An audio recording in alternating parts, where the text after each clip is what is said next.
I'm going to go ahead and call the meeting to order. Welcome, everybody. This is the Town of Corte Madera regular Town Council meeting, November 15th. If we can get a roll call, please. Councilmember Beckman. Here. Councilmember Mongan. Here. Councilmember Ravazio. Here. Vice Mayor Lee. Here. Mayor Casissa. Here. And if we can stand, salute the flag. I pledge allegiance to the flag of the United States of America and to the republic for which it stands, one nation, under God, indivisible, with liberty and justice for all. At this time, I'm going to go ahead and open up the meeting for public comment. It gives everybody an opportunity to speak on a topic that is not on the agenda. So if you're here for parklets, it'll be in a few minutes. And you're allowed 3 minutes. So if there's anybody here who wants to speak on a topic that's not on the agenda, you can go to the podium. And anybody, if you're on Zoom, if you can raise your hand. And I see Peter, so we'll start off with him first. There. Hi. Who knows when this opportunity might come again, but I wanted to thank Leila and Bob for their contributions to the council here. So Leila, I've not known you that long, but you've had great contributions. Bob, on the other hand, I just want to say, Bob, you've been always standing for doing the right thing. And you've provided a role model on the council for a lot of years and a lot of efforts. And I thank you for that personally. And I'm sure the community thanks you in a great deal of ways. So. Thank you very much. And the good news is you can come back and do it at the next meeting too. We'll give you more public comment. Really, you deserve a lot, and thanks. Thank you both. Thank you. All right. That's all I had to say. Thank you. Thanks, Peter. I don't see any hands raised.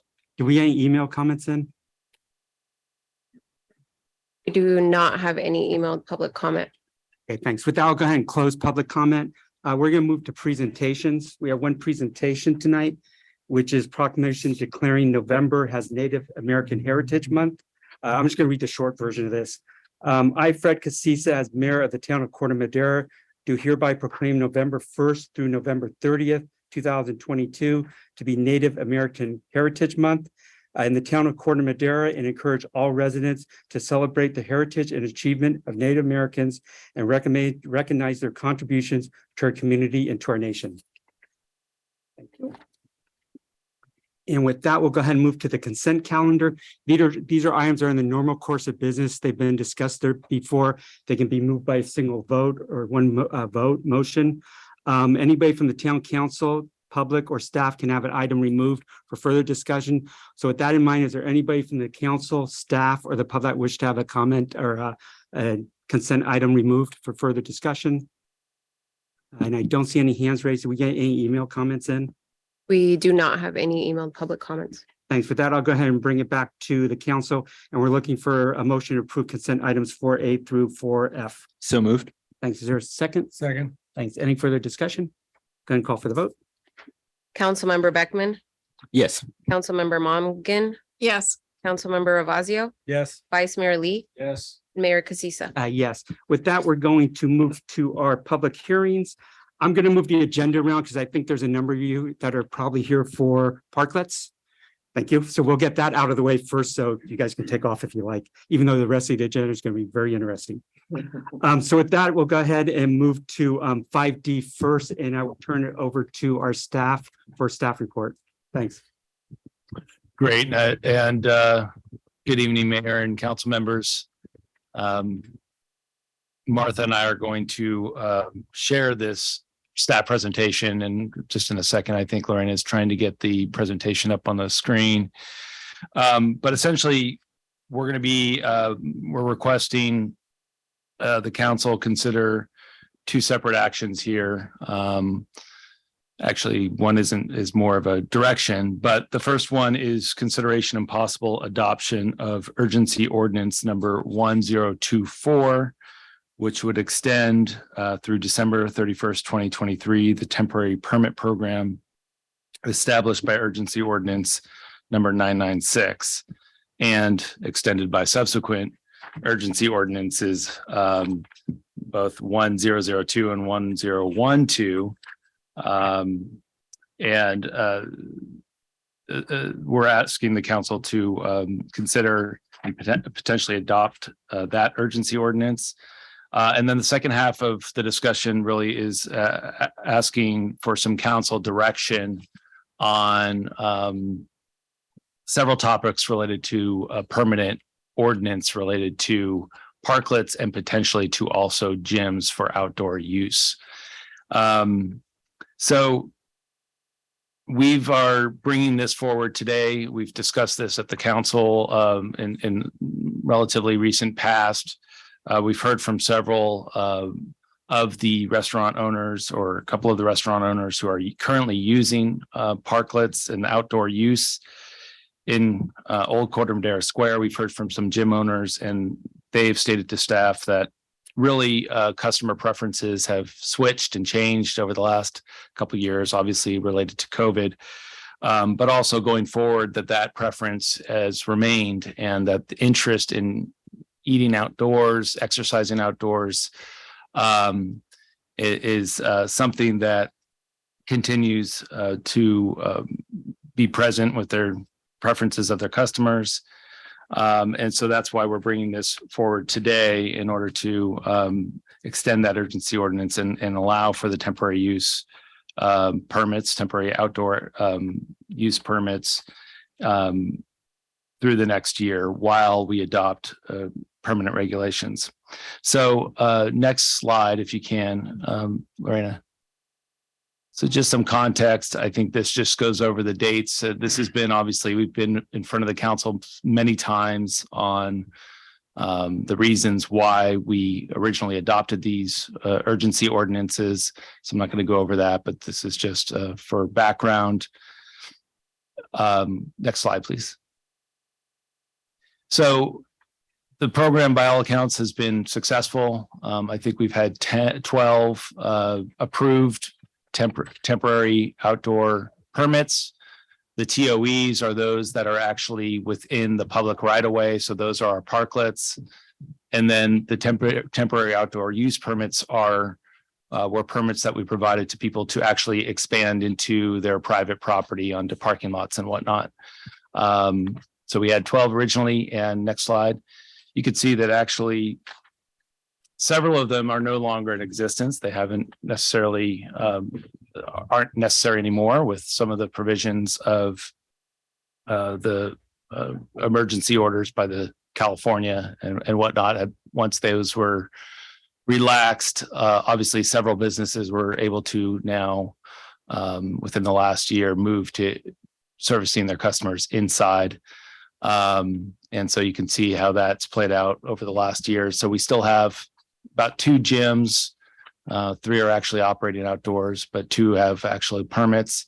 And then we have sort of the shared Lighthouse Cafe in Birmingham at 18 Tamalpais Drive. That's an existing parklet. And then obviously Zinn's Wine Bar, and those are the ones that remain active today. Next slide. Here's just some images of those existing parklets in Old Corte Madera Square, which is where the restaurant use has been limited to. And then next slide, some locations of the gym use, which has expanded outside. This is TJ's Gym on the left, which is in Old Corte Madera Square, and then also the Cave down the street on Tamil Vista Boulevard. And I'll mention there's SF Fitness also has a fairly large outdoor space behind its gym as well, but has not, although it's been reviewed and sort of inspected on site, never actually applied for the TOU permit. But they are also interested in seeing that use continue over the next year. Again, the first part of this presentation is really just bringing the urgency ordinance to you to extend and allow for these uses to continue to operate as they have been over for the next up to the next year through December 31st, 2023. And really with the purpose being that we go ahead and adopt permanent regulations over the course of the next year and make a smooth transition. We'll have some workshops. We'll discuss what those regulations are. We'll come back to the council within the next year, adopt some regulations, potentially, but that would give plenty of time for those existing restaurants and gyms potentially to then transition to the permanent program if we adopt such regulations. So with that, I'm going to hand it over to Martha, who will go through some of the second part of this presentation.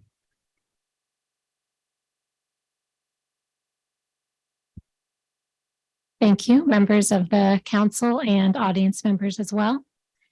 So as part of this process, staff has looked at other Marin County jurisdictions and standards that they have adopted. So there have been several cities in Marin County that have adopted permanent regulations to regulate parklets. And actually, the city of Novato began the process of looking into parklets and design standards for parklets several years ago, even prior to COVID. So they were looking at kind of some best practices of other cities in the Bay Area and also outside of California as they were developing some standards. So there's a variety of things that we're seeking input from the council on this evening. And, this is really to kind of guide the conversation of what staff should be looking at as we start developing this permanent ordinance.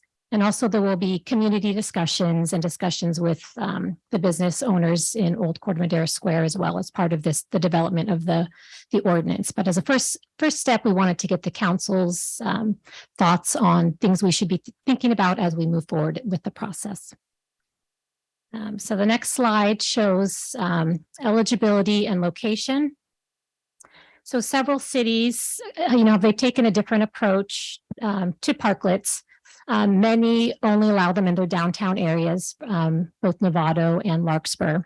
Larkspur approach is a little bit different in that the parklet part, the outdoor dining, is required to be on the sidewalk, and then they extend the walkway into the parking spaces. Whereas the other cities, the parklets are located in adjacent parking areas. The Mill Valley program is a seasonal program. So outdoor use is allowed from June 1st through October 31st. And staff's kind of initial consideration was that parklets should be limited to Old Corte Madera Square. That's really where we've seen parklets throughout this process. And there hasn't been any kind of interest from any other areas in town. So that was our initial kind of consideration. In regards to size, what we've seen, I'd say what most cities have adopted is kind of 2 parking spaces or the linear feet of the business frontage. So for Novato, they base it on the size of the storefront, and that's also the same approach that Mill Valley takes.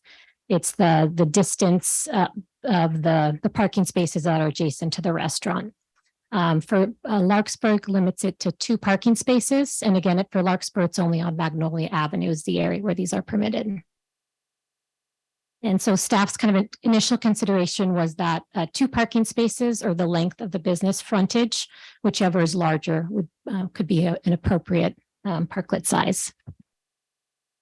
In regards to design guidelines, as I mentioned, Novato began this process several years ago, and they spent quite a bit of time developing their design guidelines. It went through several meetings at their design review committee and through public hearings, and several other cities have kind of piggybacked on a lot of this work that Novato has done, and they have required that their parklets conform to many of these standards as well. So our staff thinks, it would be beneficial to incorporate some of the design standards that have already been developed by Novato, since they're very thorough, and they, a lot of time and consideration has been put into the development of the standards. Next slide.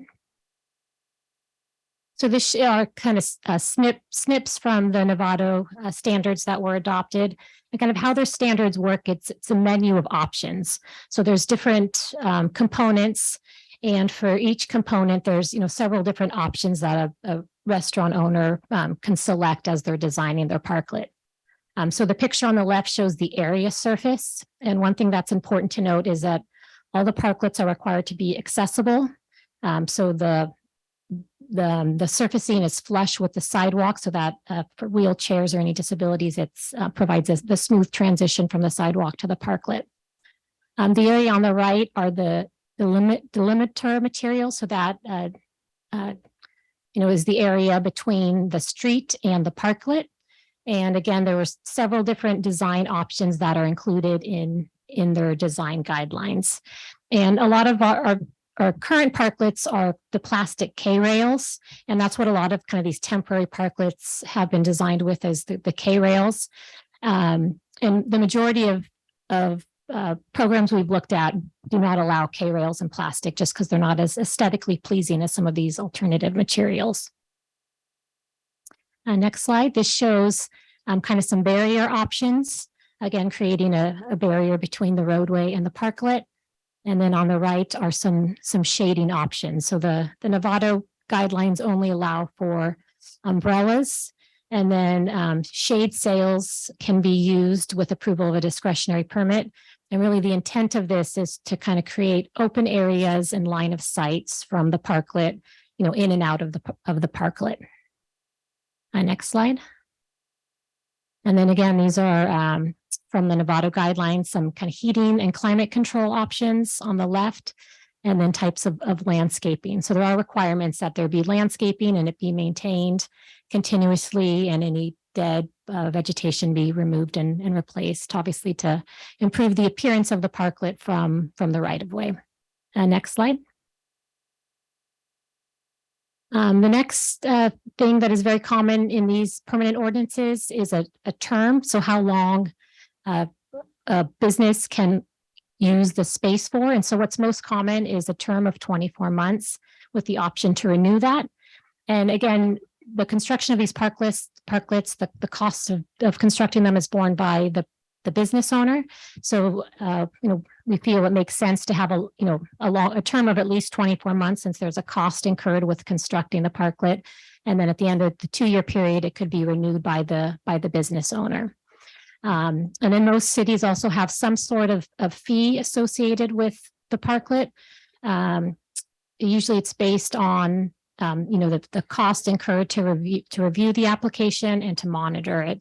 And so our kind of initial consideration was to allow an agreement term of 2 years with the ability to renew, then also include a fee to cover the cost of staff time review associated with the parklets. And next slide. And these were just some potential prohibitions that staff was considering, that all ADA parking spaces would need to remain free, in addition to any red zones and loading zones. No amplified sound or open flames or water misters, no tents, and no advertising for commercial activities, and connection to metered electrical outlets or circuits would not be permitted. And also nothing could be attached to public owned properties such as street trees or street lights. Next slide.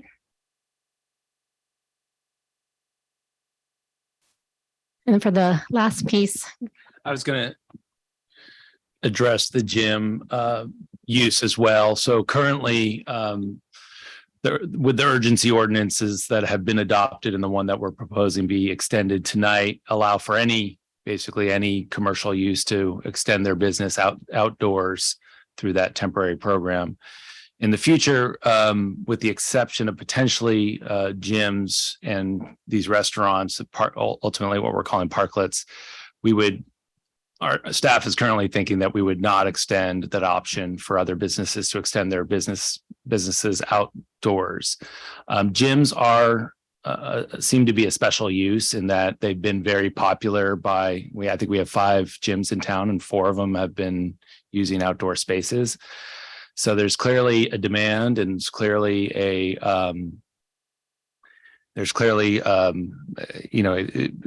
individuals seem to want to exercise outside as much as indoors as well. The challenge moving forward, if we wanted to go forward and allow that to happen, is our zoning ordinance does not allow gyms to operate outside of an enclosed or an existing enclosed building.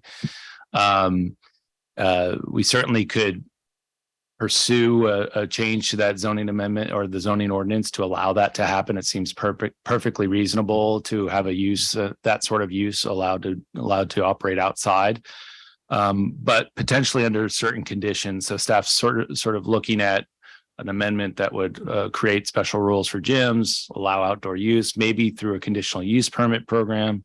We have had instances in the past where somebody was operating outside illegally, and that was creating some issues in terms of early morning noise and in neighborhoods and whatnot. So potentially a conditional use permit program, a permit might be required with that use. But the other issues are really related to how these gyms are expanding into parking lots or there are surrounding areas around them. And, we'd have to consider potentially reduced parking requirements for gyms because there is limited space. Right now they're expanding off their buildings, but into parking lots. That gets into circulation requirements. There are certainly design considerations as well with those uses. So it's sort of a lot of things to consider. We've started down the road of just conceptually thinking about how that might work.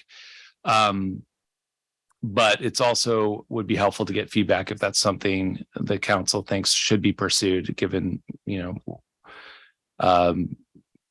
part of we'll be talking about as part of our work plan. If so, I mean, there'll be other options to talk about it further, but just if that's something this council sees as an appropriate thing for staff to start to think about. And then, as I've mentioned, other uses are currently thinking we would not extend on a permanent basis.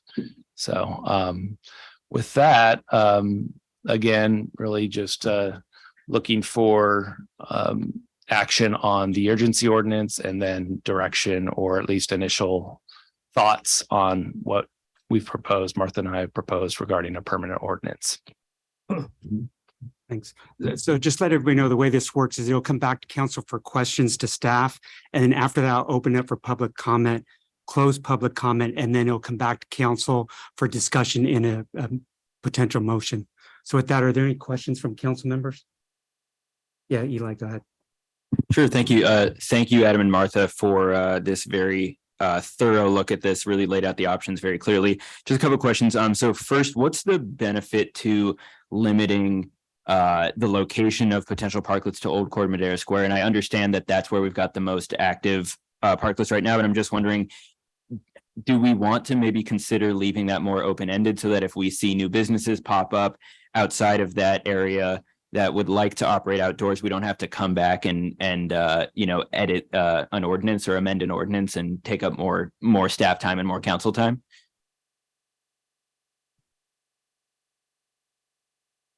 Yeah, I think it's certainly an option we could pursue. It was just really based on what we saw over the last couple of years and where the demand was. And also it sort of potentially could be a benefit of actually enlivening some of the businesses and attracting certain businesses to that particular area versus other areas of town, which may have other locational advantages or other advantages elsewhere. Got it. Thank you. And then just trying to remember, how many parking spaces comprise the current Zins and the current shared Lighthouse Burmatown parklets? I believe Zins is three parallel parking spaces, and then the shared Burmatown and Lighthouse Cafe is 5 diagonal spaces. Okay. And for the example of the Lighthouse Burmatown parklet, would there be a provision in a potential ordinance where we could allow businesses to share or like kind of conglomerate parking spaces or store frontage if they wanted to, as opposed to making them create like an artificial barrier between their two? Yeah, I don't see why we couldn't. And in the case of Lighthouse Cafe in Burmatown, it makes a lot of sense since they're right next door and their hours do not overlap.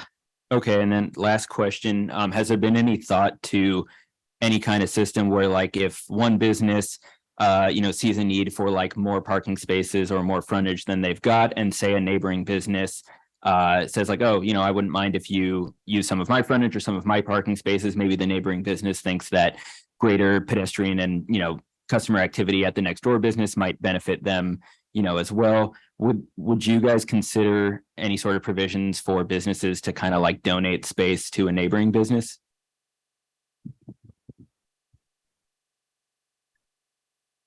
I'll try that instead of asking. Yeah, it's certainly something we could explore. I think the challenge is it's not necessarily the business owner next door who has control. And first off, these are public, this is Right. public space, Right. right? So it's not, I want to give the impression that these are private sort of spaces here, literally and figuratively about terms of these are public right away. So obviously the landlord, I think, is probably ultimately would have to be the person who would decide that would be appropriate or not.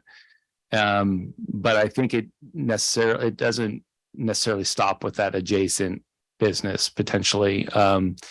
Right now we're thinking we'd limit it actually to the restaurant if you have a food service use, and that's what we've seen in other ordinances. That's who's allowed to actually have the ability to extend out into the property. So we'd have to consider whether a non-food service business has that same sort of,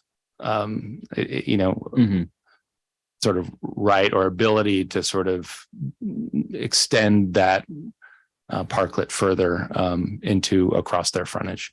So anyways, just certainly something to consider. Great, thank you.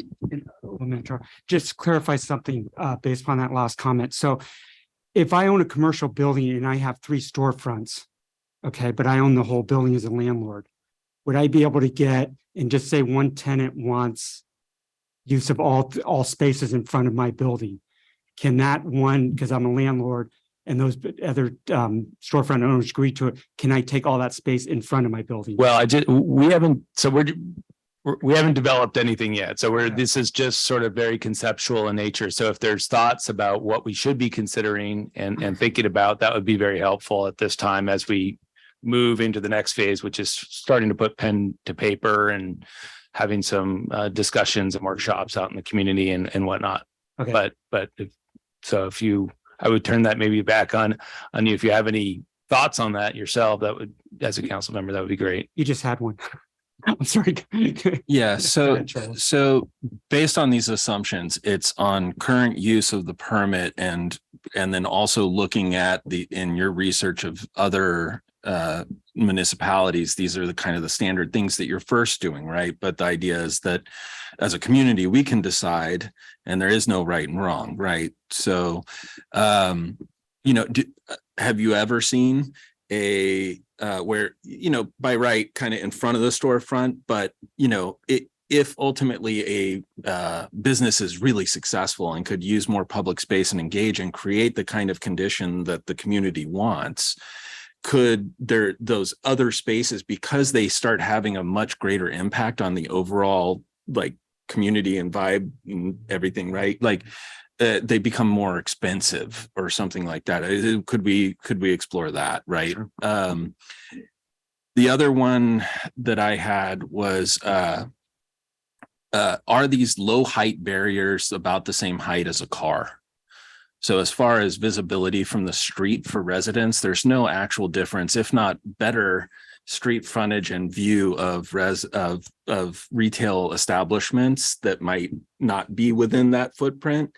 There's no drastic change, and in some ways, if you're putting flowers and plants and people, it's a more beautiful thing than a impenetrable hunk of metal, right? So if you could say what those heights are and kind of, yeah. And then another question to follow up on Eli's is, while I respect opening it up to the greater community, I'm just not sure that there's that many potential areas where there is retail directly across a short sidewalk that would be kind of public facing. Burmatown was great in the ordinance during the emergency, but I think that was pretty tight and really created a much more cramped kind of driving condition. And, all those are the only area I can think. And are we talking about that as Old Town or, because they're an older style retail? Most of the newer zoning is all kind of private, parking lots and stuff like that. So it'd just be interesting to see the study before we even make a decision whether it's appropriate or not, I guess. And could you do that? So would you even have a need or want or desire to do that, or staffing? So that's it. Thanks. I just had a few questions. Sure. I'm none of the spots that would be potentially subject to this. We don't charge, like, we don't have any metered spots in Corte Madera, right? Like, this doesn't represent a loss of Right. revenue for the town or anything. No, and like that's something that distinguishes us from some other that. Right. communities. Okay. And then, yeah, following on Charles and Eli's questions, are there other spots in town that you're aware of that are zoned for restaurants other than the old Bermantown spot? Well, it's interesting. I mean, there's not much now. I mean, there's certainly zoning for it. A lot of our other restaurants are obviously in the town center Mhm. village. We have some that potentially are also embedded within sort of other shopping areas, the marketplace. We have over on the Paradise Shopping Center as well, as potentially could have some restaurants in there as well. But when you think further into the future, and maybe this is to Councilmember Beckman's point, if we do start to see development of new housing over retail on some of the streets, along Temple Vista Boulevard or where have you, there could be situations where you have more of, I mean, the real condition here is you have a building facade within close proximity to that street. I mean, that's really otherwise you might as well somebody could create a little outdoor seating area on their private property. But the difference is that you're extending there's a need to extend that frontage out into the public right of way. Mhm. So that condition really doesn't exist currently elsewhere in Corte Madera. We just don't have it. I will say the one other place that does is Cafe Verde, but it also obviously has the other extension into the plaza as well that allows them to go that way instead of actually out onto Tamalpais. So that begs the question, is there an ability for this parklet idea if there are other, sorry, I just want to follow up, sorry, on this topic before it switches. So the resident, is if a commercial restaurant has property that's adjacent to any city property, whether it's a road or not, can the parklet apply? Because that's a much different experience, they're we do encroach, if they want to encroach near a path or the park or whatever, right? That's a much different scenario. This would be geared pretty much to the street. There would be other ways to do it through an encroachment permit if you wanted to on other town property, but this would be specific program for the streets themselves. And that's why it's geared towards the parking spaces and whatnot.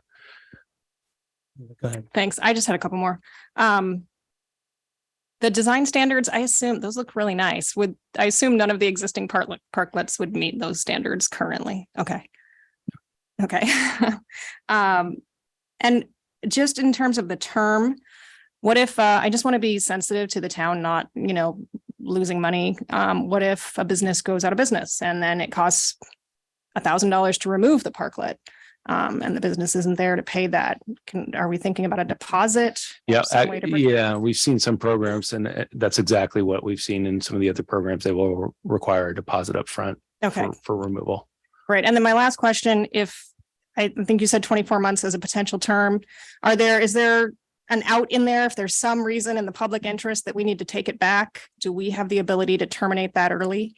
Yes, most of the programs we've seen have kind of a clause to terminate these programs. Okay, great. That's all for me. Thanks. I had one more follow-up on that. So with those design standards, let's say there's a brand of a city, right? Or what is Old Town? Did you see any kind of restriction of the total materials? Or because my fear is if you have too broad of a palette, then it's a hodgepodge, is where, I have seen discussions within the town, and the beautification and the flower baskets are a good example of a branding of the town that could be incorporated in front of all these. So because it is public space, it's not the actual retail establishment.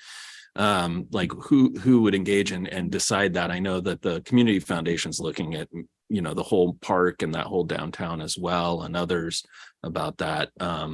So just a question of, have you seen other municipalities doing that, or was it all based on Nevada, which has a very different kind of mix? I mean, everything in Marin seems to be based on the Nevada standards. I haven't seen anything kind of specific creating a brand for, particular community, but, those are all things we can explore through this process. Right. And then the other one is I don't like throwaway culture. So there's also, if it's standardized and it's actually the town approved, then it's not that you're losing paying $1,000 to go get it. You're just go pick up the town, like the plant, they could be reused by the town for other instances like this and stuff, a standardization of it, of branding. So it's, it doesn't come and go with each, say, passing of a institution, but it is really just a city asset. And then that could be part of the rental program if they want. And and then my only other question is the insurance, like, is it that who owns the liability? Is it the business owns the liability? So that's why the permitting in the building needs to happen by that business, or could the actual construction of them, if they're themed, basically be included with that and the town implements it? And that way you guys have complete control of cost and everything else and execution. Yeah, I think we would prefer the first, and it is sort of the liability. We would require insurance and the applicant, as we do today in our temporary program, to have appropriate liability insurance. That the other option, which I think down the road we may want to explore, which I think you're getting at, is more of creating, if the town had a capital improvement sort of project where we wanted to actually change the design of our streets a little bit in certain areas, where you create a more widened sidewalk and create basically a public space with tables and chairs that could be potentially used, or that's I think a little bit more involved, but certainly something that we could explore for areas in Old Corte Madera Square that could work. So I have a couple questions for you. On one of those slides, Fairfax, it looks like they did not have a term. It was blank in there. Did they just not set one up, or? I didn't find one in Okay, the that's information I reviewed. That's fine. And I assume that if there's an application fee, there will be a renewal fee at the end. Again, I'm getting ahead of this, but I assume the renewal fee would be a lot less than the application fee, because you're not going through the same process with design and review and all that. It's just, again, it may just be a thought for consideration. I don't know if you thought about that or not. We haven't, and some cities require kind of an annual fee, whereas others, it's kind of the fee charge is just based on the time spent to review and process. So, that would be something we would kind of evaluate. Okay. And these would be over the counter type permits, right? But by that, I mean, business walks in saying, this is what I want to do. I meet whatever, again, I'm getting down the road, whatever design standards there are, you guys do the review, or planning does a review. It's not going to the planning commission process or anything like that, correct? Correct. It would not be a discretionary process. Since it's in the right of way, our zoning ordinance would not apply. But through the development, we, would have, input from the planning commission on the kind of the design aspect of these standards. Okay. And then I don't know if there's any consideration, again, I'm probably getting ahead of this. If I have a business, I do the parklet, and then I sell my business with the parklet, there'd have to be some kind of a transfer, correct? Because a new business is taking over that parklet. Yeah, there would have to be something, because the liability would no longer apply. So yeah, new permit or. Okay. And then Old Town Square, does that include the old Burma Town down the street that way? I believe that is. I call it the old Burma Town next to Unleashed, where I bring my dog. I mean, it can be wherever we want it to make Okay. it, essentially. So if there is that, yeah, I mean, we can define the boundaries of what would be appropriate.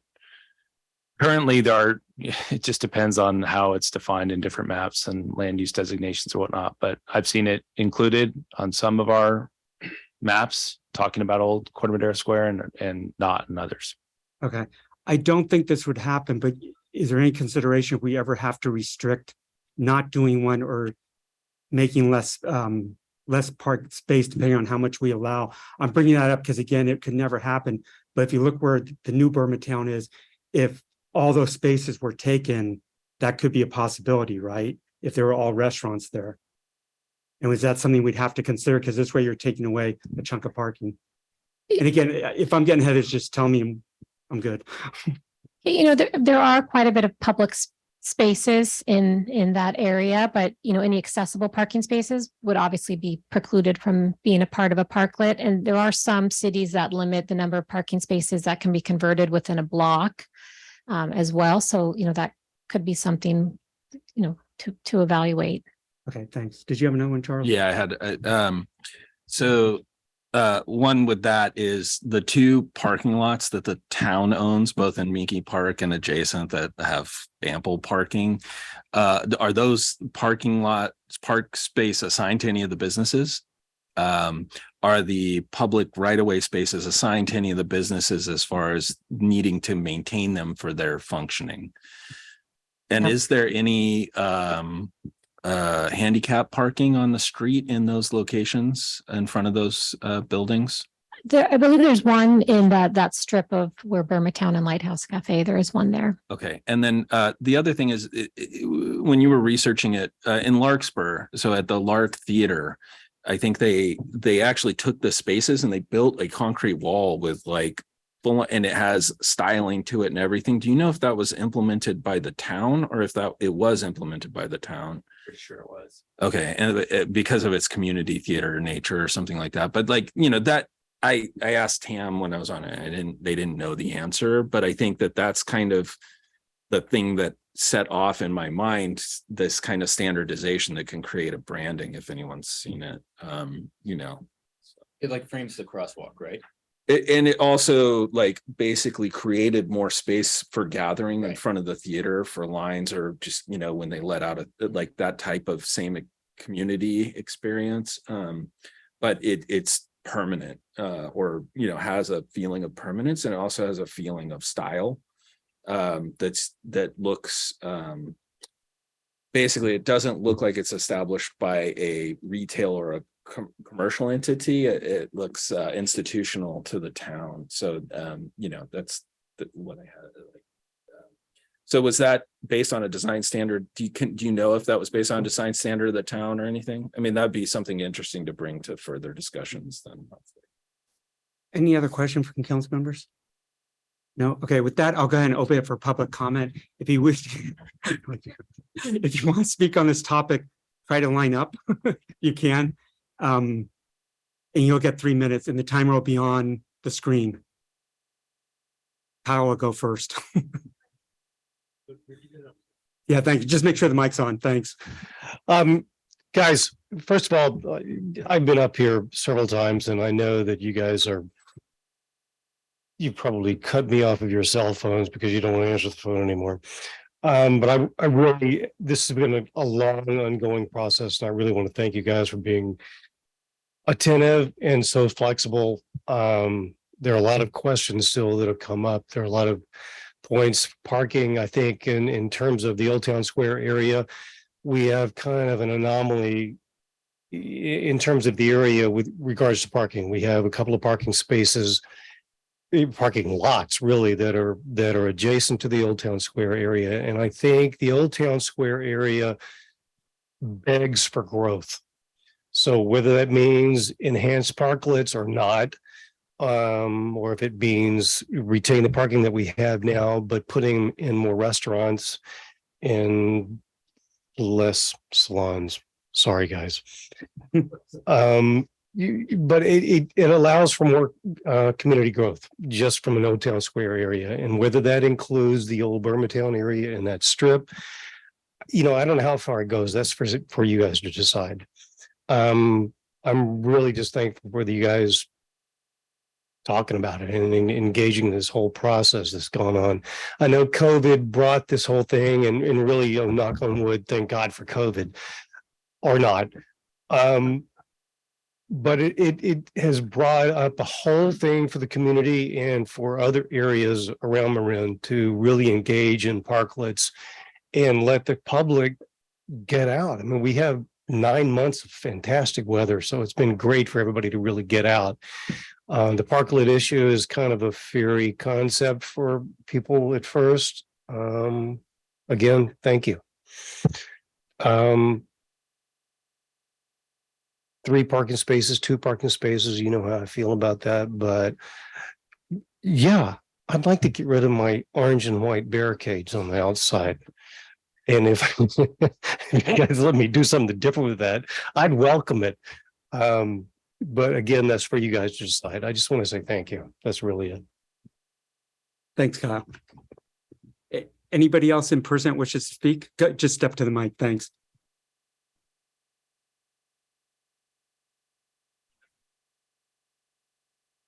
Hi, my name's Cecilia Nunez, and I live in Green Bay, and I am here to support the parklets and give you reasons why I'm here.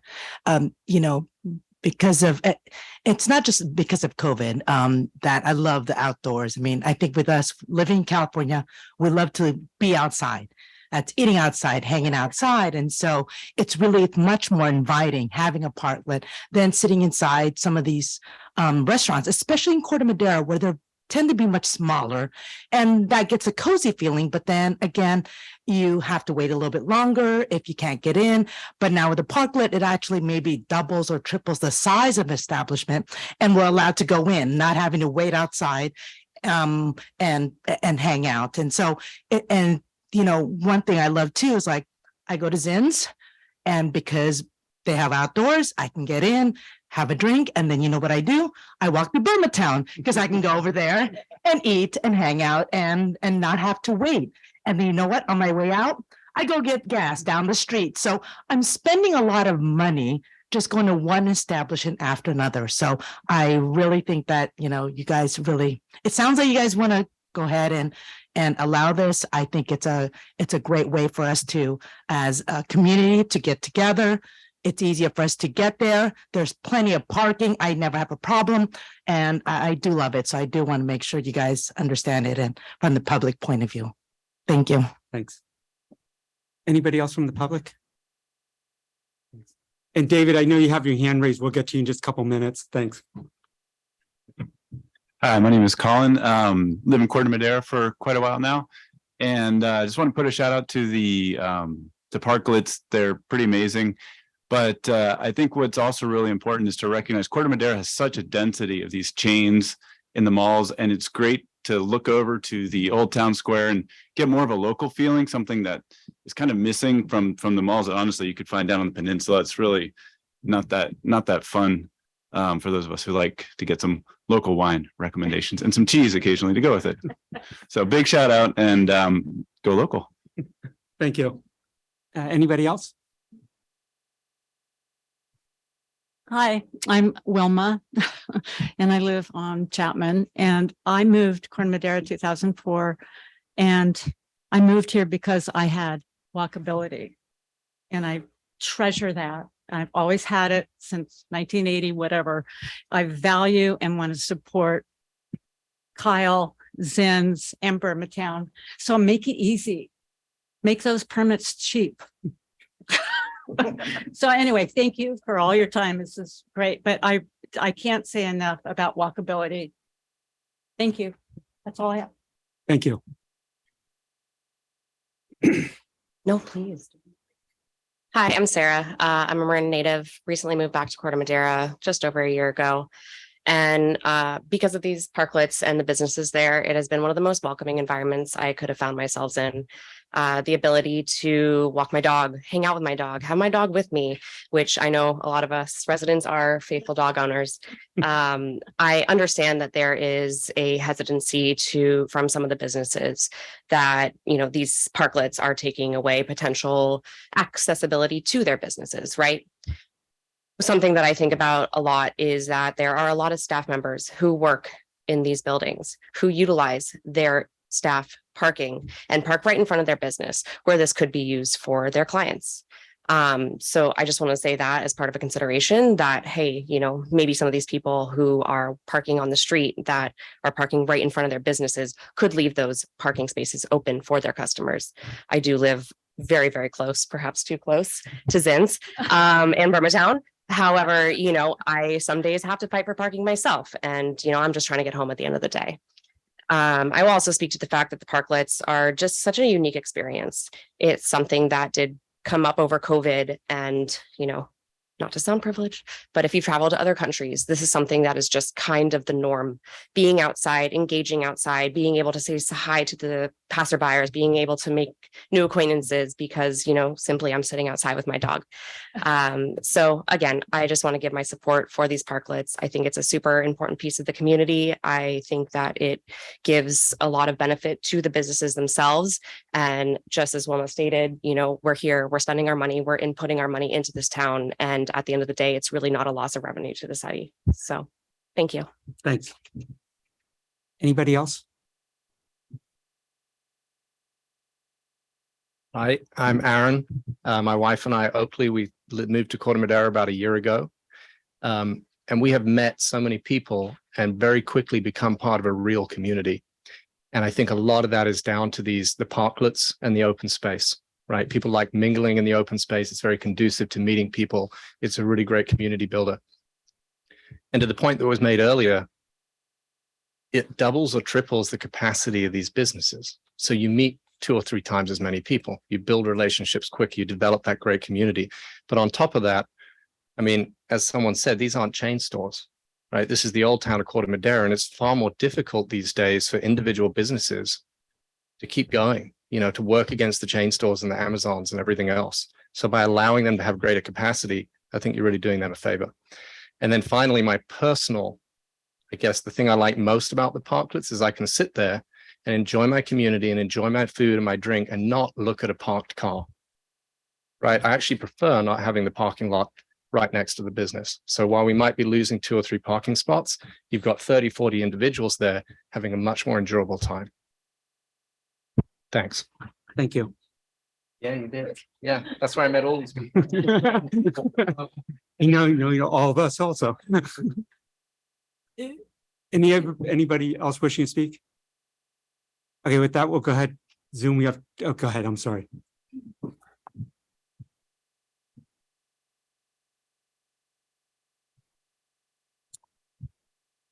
Hello, my name is Megara Bakuchi, and this is my first time coming here to one of these meetings. I know we've had a lot of talk in the past about these parklets, which I'm a business owner. My business is right next door to Zen's.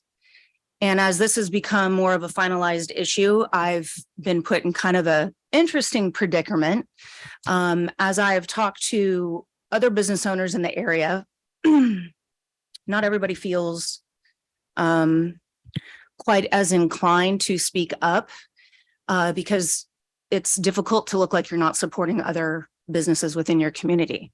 And so having said that, I do want to say that as one business owner to another business owner, I of course support all of the businesses all around, and especially within my community. I've had my business there for 7 years. When COVID hit, my business is within the beauty industry. And so I was forced to shut down for 11 months. During that 11 months, I am a one-woman show. I have no staff. And that affected me tremendously. As a matter of fact, it almost put me out of business. During that time, I was approached by Kyle about supporting his business and having the parklets be out front, because during that time, restaurants and those businesses, you were not allowed to be inside. And I supported that 1000%, and I did. And at that time, I was told that that was something temporary. And of course, my business was shut down for 11 months, so I didn't have clientele coming to me. So now, fast forward, now COVID has passed, and now businesses are reopened, and we're allowed to now have people inside, thank goodness. And all businesses are allowed to carry on and have a means of supporting themselves. So I have some points that I'm not sure have all been brought up, and I'm not sure I'm going to be able to convey them all with the lack of time I see that's going on. But my most conveyed points from my clientele specifically have been the lack of parking. That has been a huge concern. I've also had clients have concerns that they feel a handicap parking space should be up in the area where our businesses are on the actual Corte Madera Avenue and that little adjacent way right there. And I think that that is also a good idea. And it has also been brought up that in particular, because there are 3 spaces being taken up out of 6, which is over 50% of the parking spaces that are out front, that in particular, my business, my clients have conveyed a lack of privacy now because my particular service is a little bit more private. And so they've conveyed that after 5 p.m., they don't want to book with me anymore. I'm sorry, you're limited to 3 minutes. No I problem. apologize. What I would suggest is you can do email comment. Sure. You can send it to myself if you want to, or Rebecca, or Rebecca's hiding in the back, or Lorena, and you can send in an email comment and we'll take a look at those. We do review them. Thank you. Anybody else from the public? Okay, with that, we have 2 hand raised. Can you bring over, oh, I'm sorry, go ahead. Apologies. Hi, my name is Kim Lee, and I'm also a business owner, running the Corte Madera town for 23 years. I support all the business owner over there, but seem the partners right in the corner of Corte Madera and Redwood Avenue took a lot of parking space, also sidewalk, and I have a lot of older clients. So they don't have parking place right in front of my business. And a lot of business from Zin client part there, part front of my business. So I lost a lot of business from parking. No parking in the front of my business. So that's all I want to say. Thank you. Thank you. Thanks. Anyone else? Okay, we have 2, now we have 3 hands raised. If you can bring over David.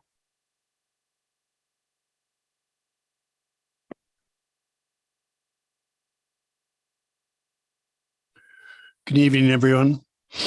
So first and foremost, I really want to thank the town manager and the planning staff with the diligent research that they have put into this over the past months. I think that they're serving the town council, small business, and all the citizens of Corte Madera with this recommendation. I think extending the emergency ordinance is both conservative and allows the town to be very nimble.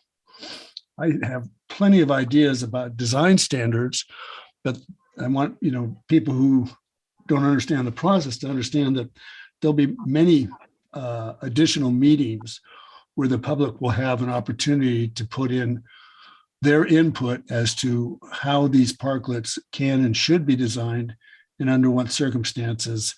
And so that will happen over the next months. And of course, will come before the town council again. And I have no doubt that our planning staff and our town manager, together with that public input, will come up with design standards that will make these parklets or shared space work for everybody.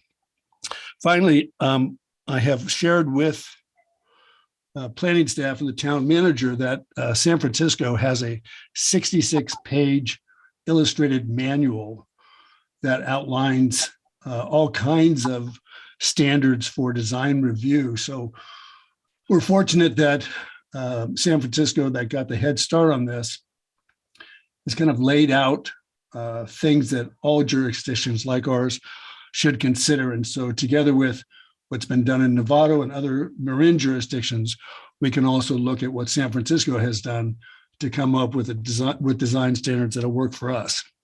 And the final thing I'll say is something that I have learned as a result of researching this. I mean, there's a ton of academic studies on why the shared space and parklets have transformed communities as a result of COVID.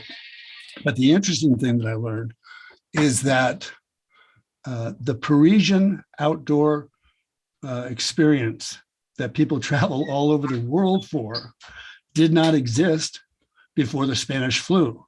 It was only as a result of the Spanish flu that the sidewalk cafes were allowed. And of course, now we all know that that's something that it helps define Paris. So thank you very much. I encourage you to extend the emergency ordinance for the 1 year. And I look forward to providing additional input over the next months. Thanks, David. If you can bring over Sean and then we have Pat.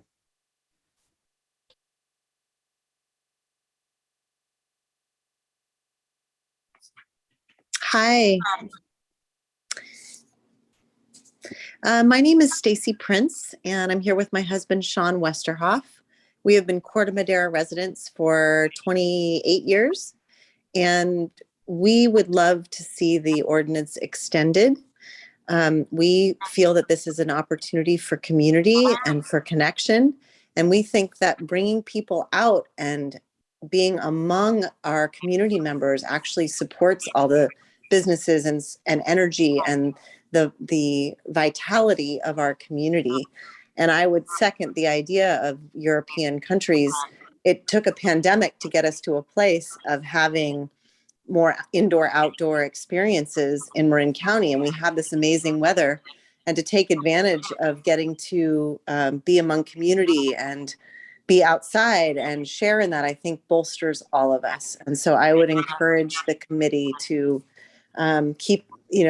extend the ordinance and look into how to make these parklets a permanent part of our experience in Marin County.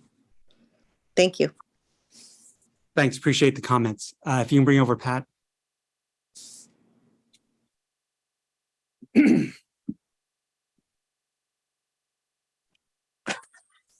Hi there. Thank you for all the work you guys are doing on this. I think we're hearing loud and clear that people really want the richer cultural community life that's emerged to these parklets. And what I'm wondering is, the man who spoke about the malls and how the malls really aren't who Corte Madera is, that we really need to look at our downtown, the old square being the special place where our community comes together, since the malls kind of belong to everyone. I really want to go easy on these small businesses. There are the cherished institutions that are creating the kind of community we want. So I'm wondering, just a question, can we subsidize these improvements so that we get good design and we get, we go easy on these businesses? They're small businesses. The retail tax that we take in from the big malls could easily help subsidize some real quality as we move forward here. And I think, what other point did I have? Oh, I loved the idea about Corte Madera branding. Yes, walkability, lively street life. Make that part of who we are. And Adam, once again, you are a genius. The 2 words, wider sidewalks, that solves everything. So really, really support all of this being prioritized. Make it happen. Thank you so much. Thanks, Pat. Thanks. Oh, sorry. Thanks. I don't see any other hand raised. Do we get any email comments in? Yes, we did. We have several. Some of them are like 1 sentence. So I won't start the timer for those, but for the longer ones, I will use the timer.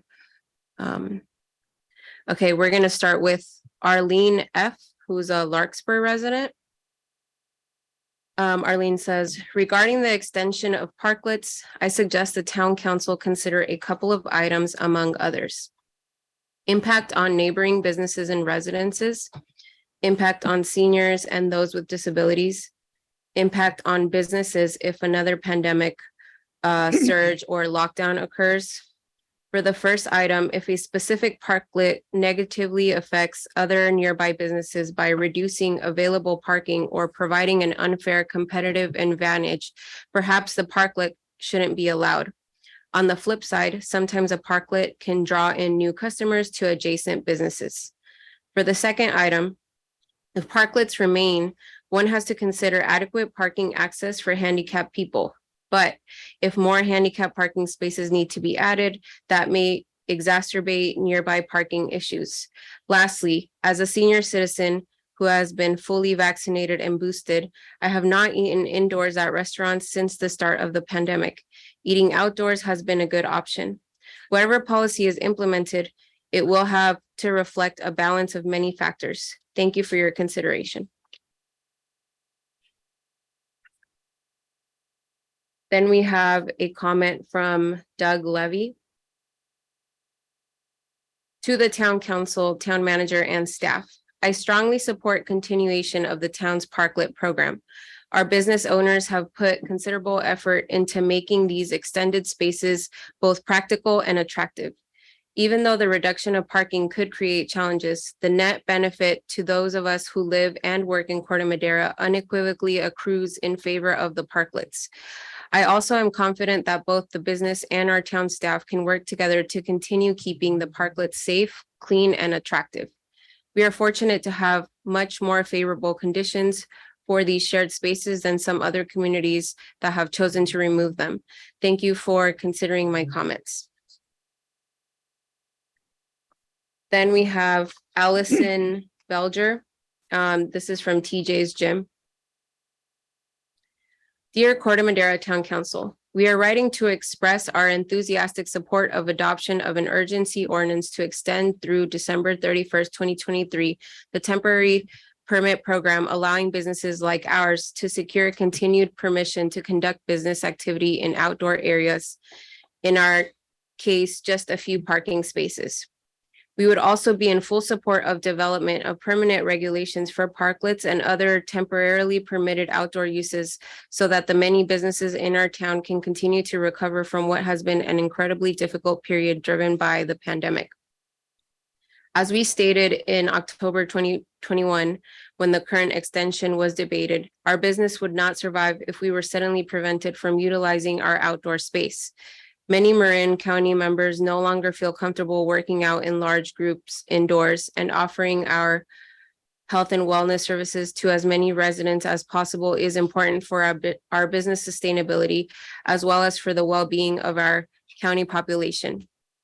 Additionally, due to the uncompromising economic impacts of the pandemic and forced closures of our other locations, the San Rafael and Mill Valley location, we are absolutely in need of our outdoor space to accommodate as many displaced members as possible.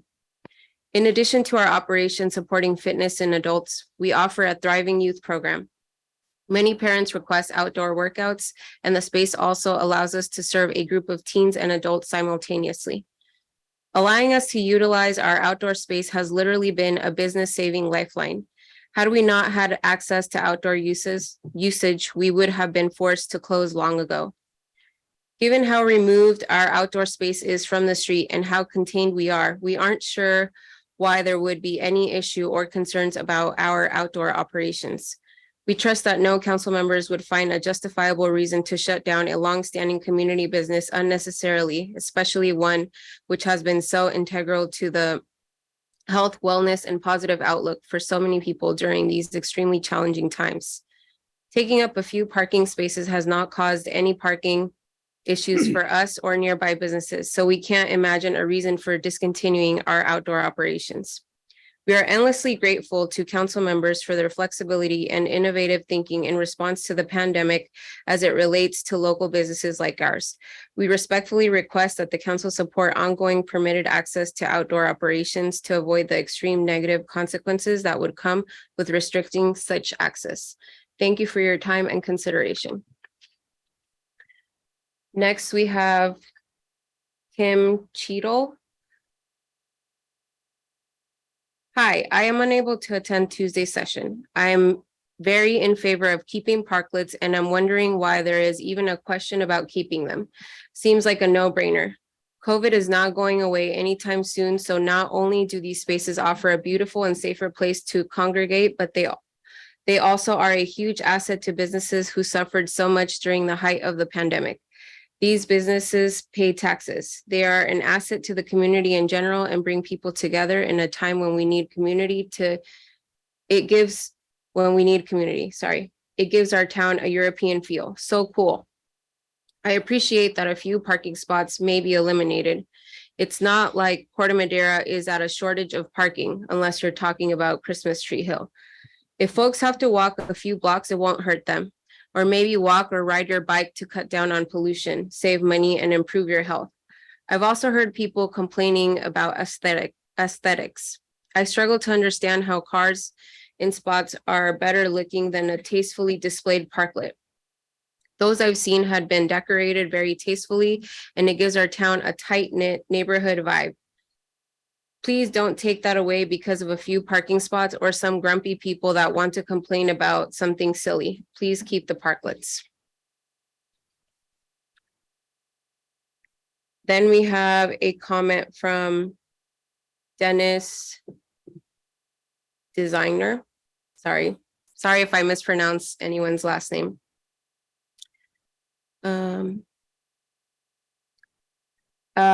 He states, we echo the comments below about keeping the parklets, and these were Kim's comments, which I just read. We frequent the establishments with parklets more than now before the pandemic because of the outdoor seating option.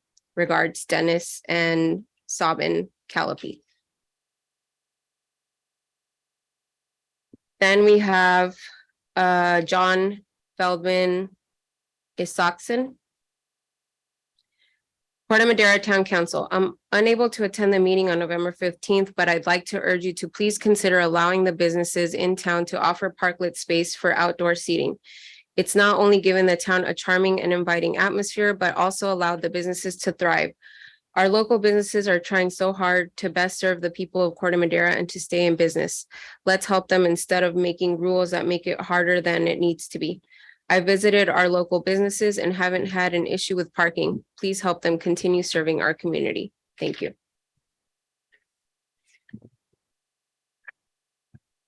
Next, we have Doug Levy. Sorry. Next, we have Maureen O'Rourke. Any long-term parklet should be required to have an approved aesthetic, perhaps even a similar design for all. The old Bermantown parklet was a blight on the neighborhood, huge and ugly.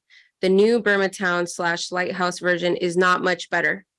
Parklets shouldn't be big and imposing and no large coverings that take away from the flow of the street. The town square needs a better aesthetic all around. The photo you display on your notice of the hearing shows an open, pleasant space that is not on the right track. Maureen.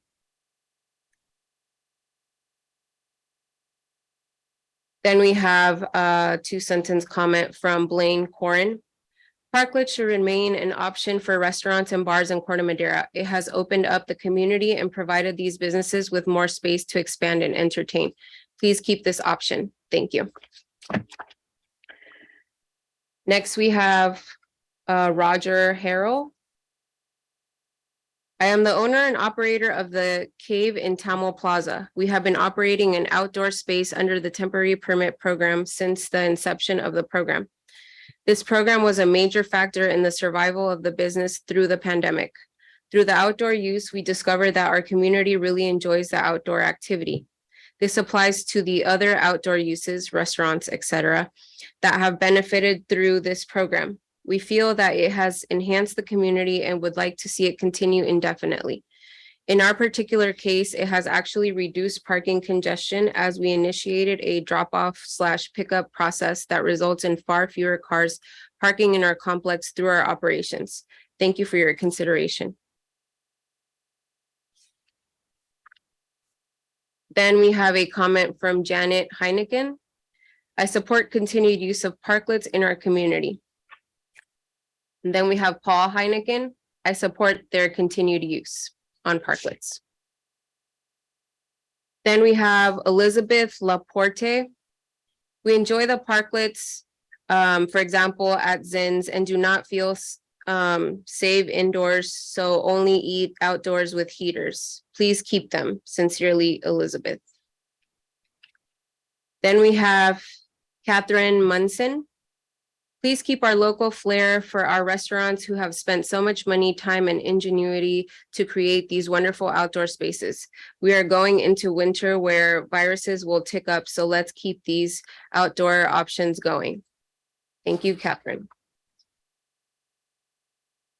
Tara Rand. To whom it may concern, I am writing to voice my support for keeping the parklets for Zins, the Lighthouse, and Town in Corte Madera.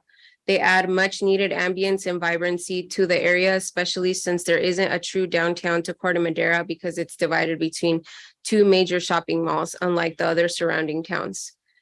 These parklets add character and are a place where locals can gather easily. There are 2 parking lots surrounding the area, so the extra parking spots that are used for these parklets aren't creating any difficulty for people that need to park in the area. The extra space that the parklets provide for these local businesses means that more people can come to Corte Madera to enjoy them. I mean, if Restoration Hardware can take up much needed parking in a busy shopping center to expand their business, why shouldn't a couple of small local businesses be allowed to use up their prime parking area for the parklets? I truly hope the town council does the right thing and let the businesses keep their beloved parklets. Thank you, Tara. Then we have a comment from Sarah Rusby. I'm writing in regarding my support of allowing parklets to exist. One bright lining about the pandemic was the extension of parkers and other means for outdoor gathering. I think she meant parklets. It has created a better sense of community.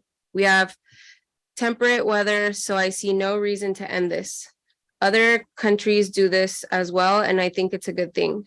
For those who want to continue to have some sort of a life while still being cautious about the spread of COVID, this helps to provide a way to do that.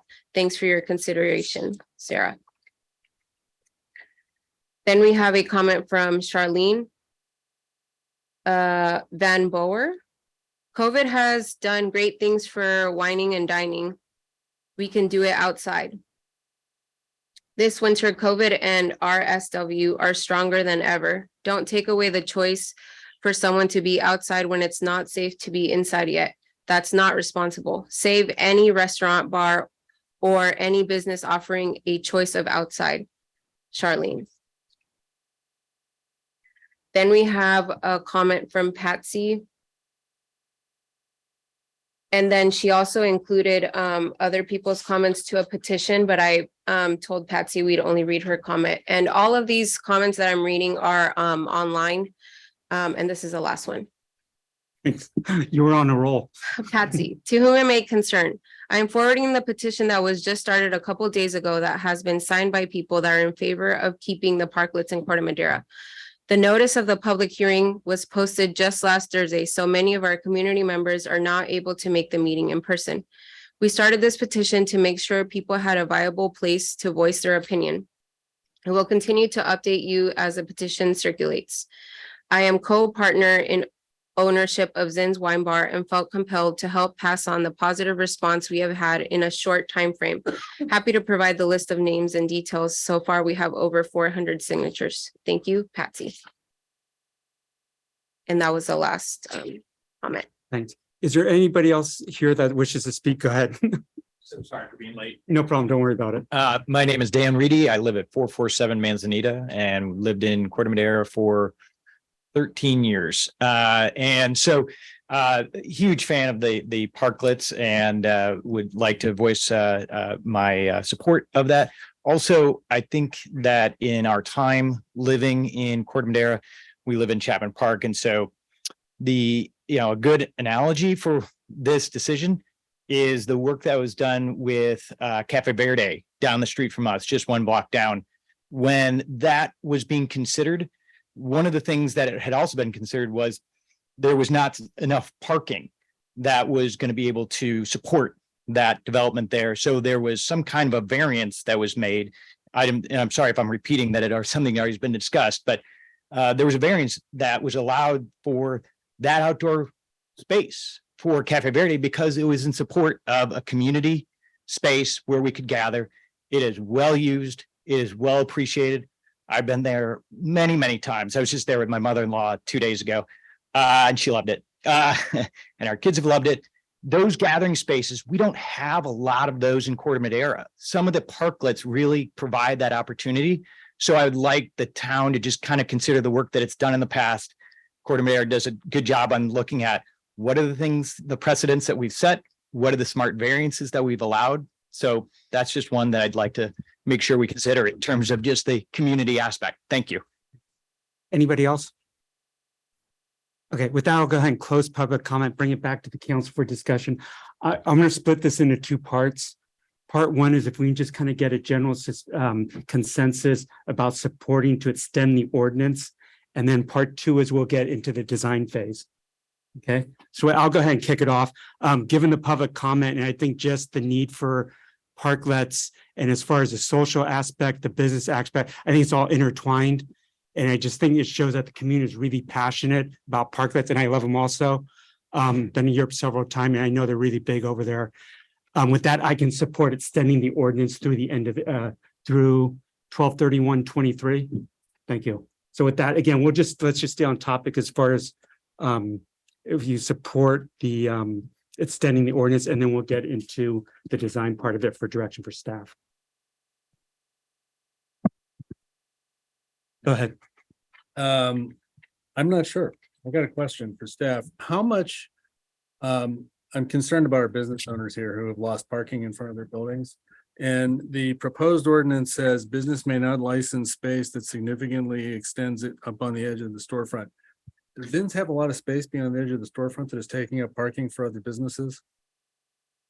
Yes. And just again, that was just sort of our initial idea of potential options for the ordinance. But yeah, so Zins is a very small storefront. Right. I mean, it's not wide. And so I'm aware of that, but that's, and so there's ways to, one of our sort of policy options is to consider size, the appropriate size of a parklet. And so when we looked around other cities, it was either 2 spaces or the length of the storefront itself of a restaurant or food service or cafe, whichever is larger. And that's sort of where we started our discussion in terms of the staff report.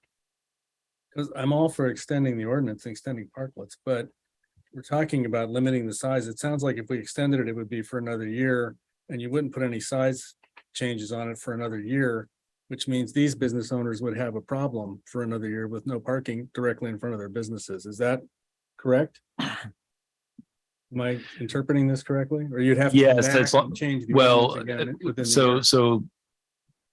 the only caveat to that would be how quickly we get to a permanent ordinance, in which case there would probably be a certain amount of time we would provide for the businesses to then transition into a applying for the parklet, the permanent parklet itself. They'd have to presumably do some construction. So yeah, I think you are talking about a significant part of next year at least would be under the current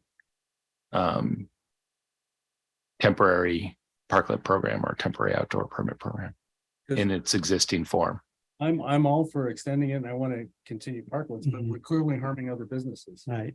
And we need to figure something out here so that we're not hurting our other businesses just to extend parklets. I think that's really critical. So I'd like to figure out a solution. I don't know what the solution is. I'm looking at Adam and Martha to see if they have ideas on how we can do this, because it's obviously affecting businesses. Are we only talking about one parklet? Are we only talking about Zins? Or is there an effect on where Birmingham and Lighthouse share that space? Do you know? I'm sorry, in terms of other businesses being affected? I've not heard, and I don't think the staff has heard any issues with the Birmingham parklet. Lighthouse shared parklet on that block from other businesses in the area. So yeah, essentially we are talking about the only other parklet that we currently have is Zins in town that's active. Okay. And the other thing is, if we wanted to change this, we'd have to change the temporary, or if we wanted to shrink it down, say, and go with the limit right now of 2, just again, throwing this out there, of limiting it to just the 2 parking spaces that are storefront, kind of what you're proposing right now to shrink it down. would we have to, how would that work with having a temporary ordinance that expires on 12/31 of this year, right? Or when is the temporary ordinance expire? Yes, 12/31 of this year. Yeah, we would have to figure out a way that would require, as part of this ordinance, reapplication, and as part of that reapplication for the TOE permit, we have to receive some direction from the council to limit the size of those parklets per the TOE program, the temporary outdoor encroachment permit, which currently the draft ordinance does not actually, I think it automatically extends the existing permits that are in place. So it does, by extending the urgency ordinance in front of you, would actually allow the existing permit at Zins to continue at the size it is for the next year. Right. That was my interpretation. Yeah. And it would continue for another year, and then you potentially would change it, but it would be a year out before the change happens. Businesses are obviously being hurt now and have been hurt for a while. And I don't want to hurt Zins. I want to keep Zins open as well and give them as much as we can. But we've got multiple businesses here, multiple needs I think we need to satisfy, and I'm trying to figure out a way to do it. And open to ideas, I'd like suggestions. to talk about it as well. I mean, I don't feel like we Please. should design it before we just talk about how we feel about Okay. the whole council and whether we want to actually Extend the ordinance. extend the ordinance. Sure. So I'd like to hear from Leela, and then I'd like to speak to your concerns as well and why I feel strongly. How I feel about the ordinance. Leela, did you want to talk?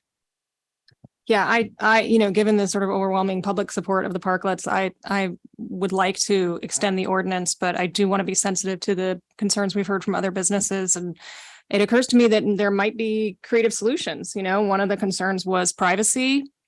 Is there something we can do with, even if we're not doing the full-on design standards, maybe we can get some sort of planters or something in there that would help with that. Maybe you can get sort of frosting on the window. The other concern was sort of remaining parking not being available for your customers. Can we reserve the existing parking not for the business that is using the parklet, perhaps, or something like that? I don't know what sort of ability we have to kind of, especially before December 31st, to figure some of these things out, but it seems like we have options. Eli? I think very well put, Leela. First of all, thank you to all of the public comment on this, and it's really helpful for us to hear perspectives on both sides. And I know it's really hard to come and give public comment under any circumstances, but especially so when you feel like your public comment is not the most widely represented. So kudos to everyone who came and shared their opinions. It's really genuinely helpful for us. And like Bob said, I think it's clear to us that there are businesses in Corte Madera that have competing needs in some case, and our job is to try as best we can to strike a balance. Just looking at the question of whether or not to extend the urgency ordinance, I think it's sort of a damned if you do, damned if you don't situation, right? Because there are some businesses that are harmed to some extent by extending it. There are some businesses that are harmed to some extent by not extending it. So I think that's a tough question for us. I think just being pragmatic in terms of I don't know that us or staff are prepared to really legislate on the fly on this with regards to some sort of tweak to the proposed urgency ordinance. So then it becomes a question of if we're looking at tweaking the ordinance, it probably can't be done tonight on the fly. What does that do to the timetable for, not just the rest of this year? We've got, a very limited number of meetings. I think we've got 2 meetings left this year, a lot of big items on the agenda. I am also cognizant of the fact that if we push this out by tweaking the urgency ordinance, we're pushing out that final deadline too, because staff's going to be working on tweaking the urgency ordinance. And only then when that's done, can they turn back to developing a final ordinance. And so that, that pushes the whole time frame. So I think my inclination right now would be to extend the urgency ordinance, but also to Leela's thoughts, work with staff and work with the affected business owners and see if there's something we can do, or at the very least facilitate to try and remediate some of the negative impacts that our businesses are seeing, because we don't want businesses to continue having to operate under, detrimental circumstances. So I think that's where I stand. Okay, before you chime in, I have a question maybe for Amy or Adam. If we wanted to, could we extend the temporary ordinance, say like 2 or 3 months It doesn't have to be extended a year, correct? Can we extend it a shorter time period? I'm just throwing this out there. Say we extended it for like 2 months, which gives you guys time to tweak the temporary ordinance, and then we can move forward from there. Or does it make any difference that you come back, if we enact this tonight and you come back and tweak it? To me, if we give you the 2 or 3 months, it's putting more of a time frame for businesses, and they have more of an expectation knowing that, yeah, this is going to go on, but it's not going on for a whole another year, within 2 months or 3 months, whether the time frame is, you're going to have to come back with a solution that's amicable for everybody.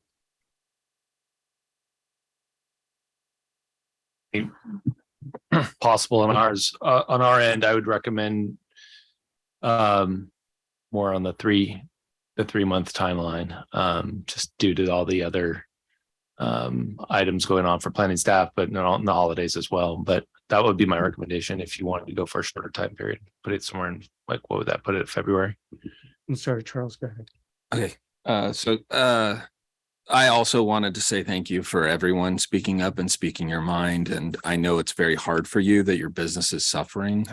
So I acknowledge that. And I encourage you as we move forward to continue the dialogue with the town staff and town in general, because the beauty industry has kept the downtown viable for a long time. And it is a fine balance between wanting more of a mixed use kind of experience that robustly creates a greater culture, but also creating a conducive workplace for you. However, this is where I don't think it's actually the parklets at all.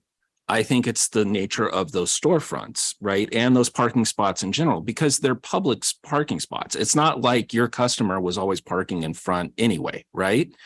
So the bigger issue I've always had there is that the overall design of Minky Park and the circulation there biased flow through circulation for neighborhoods that are not centered on downtown and downtown functions.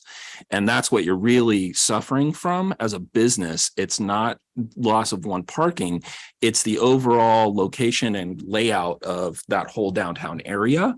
And what I really heard from you, especially, was handicap personnel, right, that come in. I had a father-in-law that had ALS, that, having it adjacent, but those 90-degree parking spots that are there aren't conducive to, handicap parking either. So you're it's the location ultimately is making your business harder. And I don't know that 1 or 2 spots is basically going to satisfy and make your business storefront more successful, right?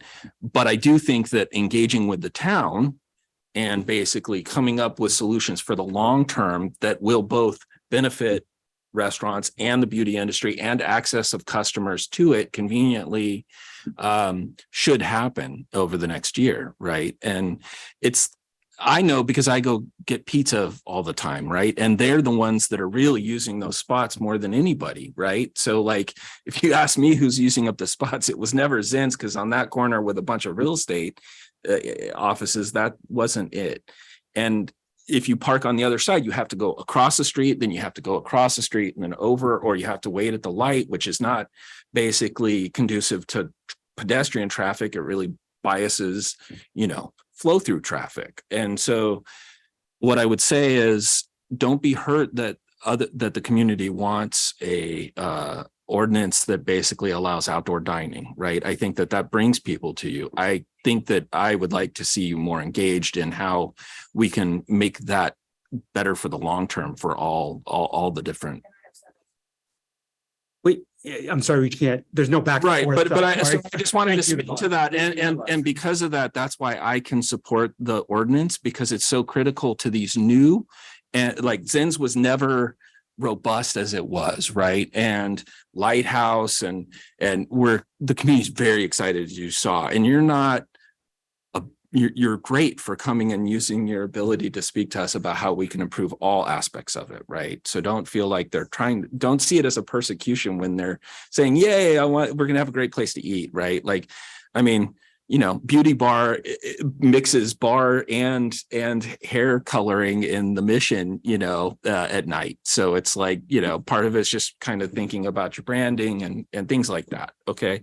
So that's why I feel like I can easily extend the ordinance for a year while we work out these issues, because the town manager, as the planning, and I was on the planning commission, that it takes a long time to do it right. It takes a lot of community engagement. It takes, a lot of thinking. And, outside of that, that's just where I'm at. I mean, and it's not to punish or hurt you. It's just to do what's larger, what's better for the overall community. Right. So that's why I feel comfortable in supporting it.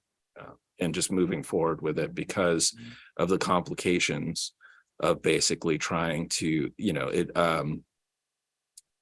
designed by committee at the last second is very, very difficult. I'll defer to the mayor. Did you have any more comments, Adam? I saw you were huddling. Okay, so we need to go ahead, Bob. I was just gonna say, I cannot support a year. I can do 90 days. I think 90 days is good. Adam thinks he can figure something out in 90 days. I think if people know they have 90 days, they will talk to each other and they will figure out a solution. And they will come back with something that everybody is happy with and everybody will work. If you take it for a year, that's going to make them suffer for a year. They're not going to have parking. They're going to think whether it's affecting their business or not, they think it is. And they're going to continue to feel bad about it. And it's going to make the situation worse. So I can fully support 90 days. I know Adam is great at working with people, and Martha is too, at figuring this kind of stuff out. And if there's a time frame on it like that, they'll figure out a solution that everybody is happy with, and I can support 90. So I would support a 90-day extension of the ordinance. Leela? And I'll move that we do that. Okay, there's a motion. Does anybody want to second the motion? Not yet. Like to have Okay, Leela, go ahead, and then we'll bring it back to you guys on this side. I guess one remaining question that I have that I don't know that we have the answer to is whether the earlier proposal, I don't remember who mentioned it, of keeping the urgency ordinance, but going down to 2 spaces. I don't know if that would solve. Right. So these that's like issues. one of their default that's like one of their default recommendations for the future ordinance. And I had the same thought of, I wonder if we were to try and advance that recommendation and incorporate that specific recommendation into the urgency ordinance, if that might alleviate enough of the issue that it would then buy us the time for you guys to move straight into developing the rest of the permanent ordinance and not have to kick the urgency ordinance down the road another 3 months and then have this meeting again and then get to work on the permanent ordinance. Right. I personally, I guess I don't have a huge sense. I don't know if staff can speak to this. I know we're not allowed to interact. If you have a sense of whether going down to 2 spaces would address some of these issues. And I'm sorry, couple that with, can we do that? At this point, Well, the like first tonight, one- can we turn around and change it to 2 spaces? I think, and this is hard for me to gauge. I mean, but certainly that would, I think, be a nice. It would alleviate a lot of the, I think, concern about having essentially the restaurant space directly in front of some of the adjacent businesses. It's not going to address all the concerns I think we heard tonight from one of the property owners, and just in terms, or the business owners, in terms of access and immediately adjacent proximity. But it certainly is, I think, a reasonable gesture to address the concerns that were raised tonight. I happen to know, I know that this has been originally, we had actually, I think, a part of the original TOE permit, I would just say, was to if you were extending beyond your existing storefront, was to get the permission of your actual adjacent business owner in order to extend it. I don't know exactly how far it was, but certainly at the beginning, that was, as mentioned tonight, was there was support from the adjacent business owner. But now obviously maybe the situation has changed. I think that would, my view, would go a long ways towards a reasonable compromise. And I think in speaking to Kyle, it was mentioned that he would consider that as well, potentially going forward. No, hold on. Kyle, hold on a minute, okay? Because I have to open up for public comments. So hold on before you So- talk, okay? I'm going. And I do appreciate that from Councilmember Beckman and Mongan, and just in terms of not, coming back and revisiting this issue. If we can resolve this, that would be helpful. So, I do think how to do it is another question that I'd actually ask. We'd have to sort of, I think we'd have to come back at the next meeting and revise the draft that we provided you this evening in order to actually make it work. So I'm sorry, what I'm hearing is that's a possibility. It's just we couldn't decide tonight. It'd have to come back on our next meeting, but it still would be done before the end of the year when the urgency ordinance expires. Yeah. Or is there a way to actually modify the language in the we could do that. existing ordinance right now, and you don't see a way? Okay. Okay, while you guys are tinkering with that, I'm going to go ahead and reopen public comment. I'm going to limit it though to 2 minutes. It's not 3 minutes to 2 minutes. 30 seconds. Okay, if you just get up to the mic, and we'll have to open it to everybody though, Kyle, not just to you. I'm sorry, go ahead. You guys, I mean, it looks like hi again, just in case you didn't know, I'm Kyle from Zen's Wine Bar. And it looks like the extension of the permit is going to be relegated to 2 parking spaces anyway. So I'm appreciative of these guys. I don't know how much it directly impacts our business, since I know one of them is appointment only, but you know what? I'm here for the community, and I have been, and that's not bullshit. I'm saying I'm here to help and grow the community. If she needs me to remove one of my parking spaces in order to make her happy and her business grow, so be it. I'm not greedy. And, if this also will help us solidify the extension of this thing and get this thing done tonight, then I'm good to go, guys. Let's roll with this. Let's stop dragging this on. Thanks, Kyle. Again, it's open to public comment. Does anybody else wish to speak? Again, I'm limiting it to 2 minutes.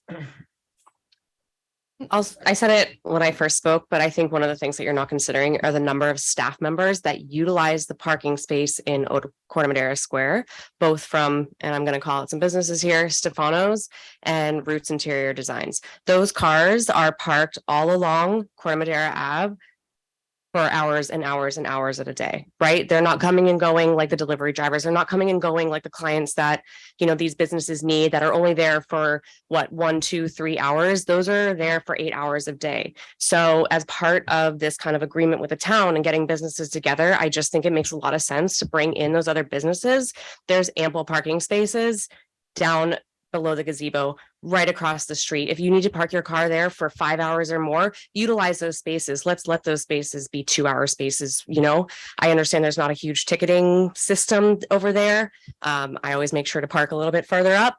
But again, as someone who lives in that area and does have to fight for space, it's super frustrating knowing that a business owner chooses to park right in front of their business and not allow that space for the customers that these people clearly need.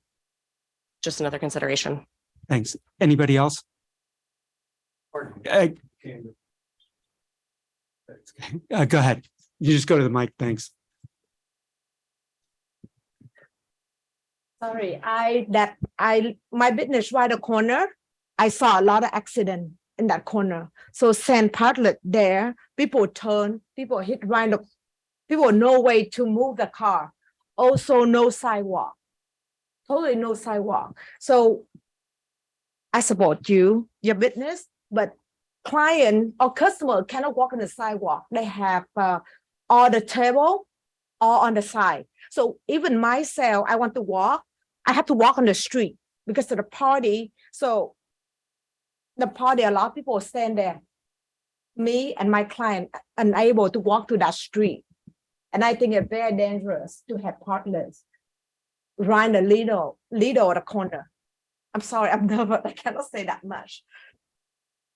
So I think 3 months is fair. So at least we know after 3 months, the partlet will remove. Thank you. Anybody else? If anybody's on Zoom, if you wish to raise your hand for public comment. Go ahead. Again, we're limiting it to 2 minutes. Hello again. So I'm all about finding solutions, and I love that we're being able to have this back and forth dialogue. And I think that that's great.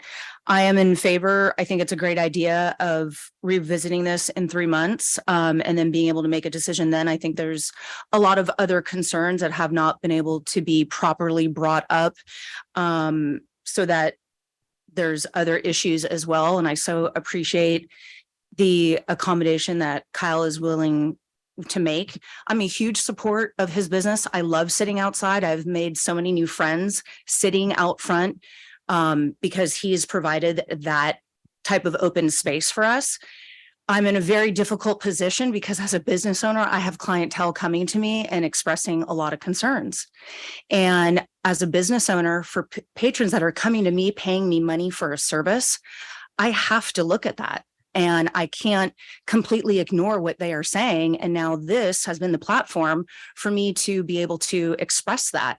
And I think that, there's other aspects of, like, for instance, the barrier in the fence that's there has blocked my logo and my storefront.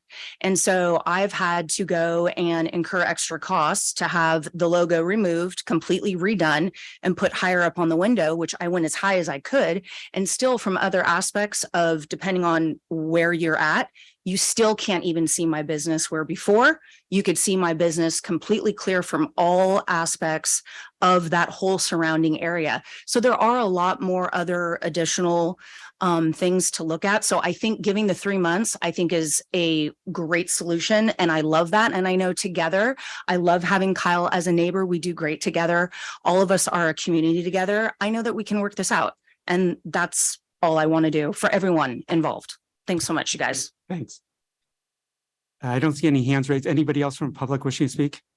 No, do we get email comments? Did not get any email to public comments. Thanks. I'm going to go ahead and bring it back to council for more discussion. And I think, Adam, you have a comment or no? You No, keep flipping the mic on and off. Well, I was just saying it was helpful to hear if you're coming back to me for recommendation on what would solve the issue. I think we heard from some of the concerned business owners on what would be an appropriate solution. I think that helps. And I would certainly be in support of the 30-day, the 90-day, 30-day. That's a little short.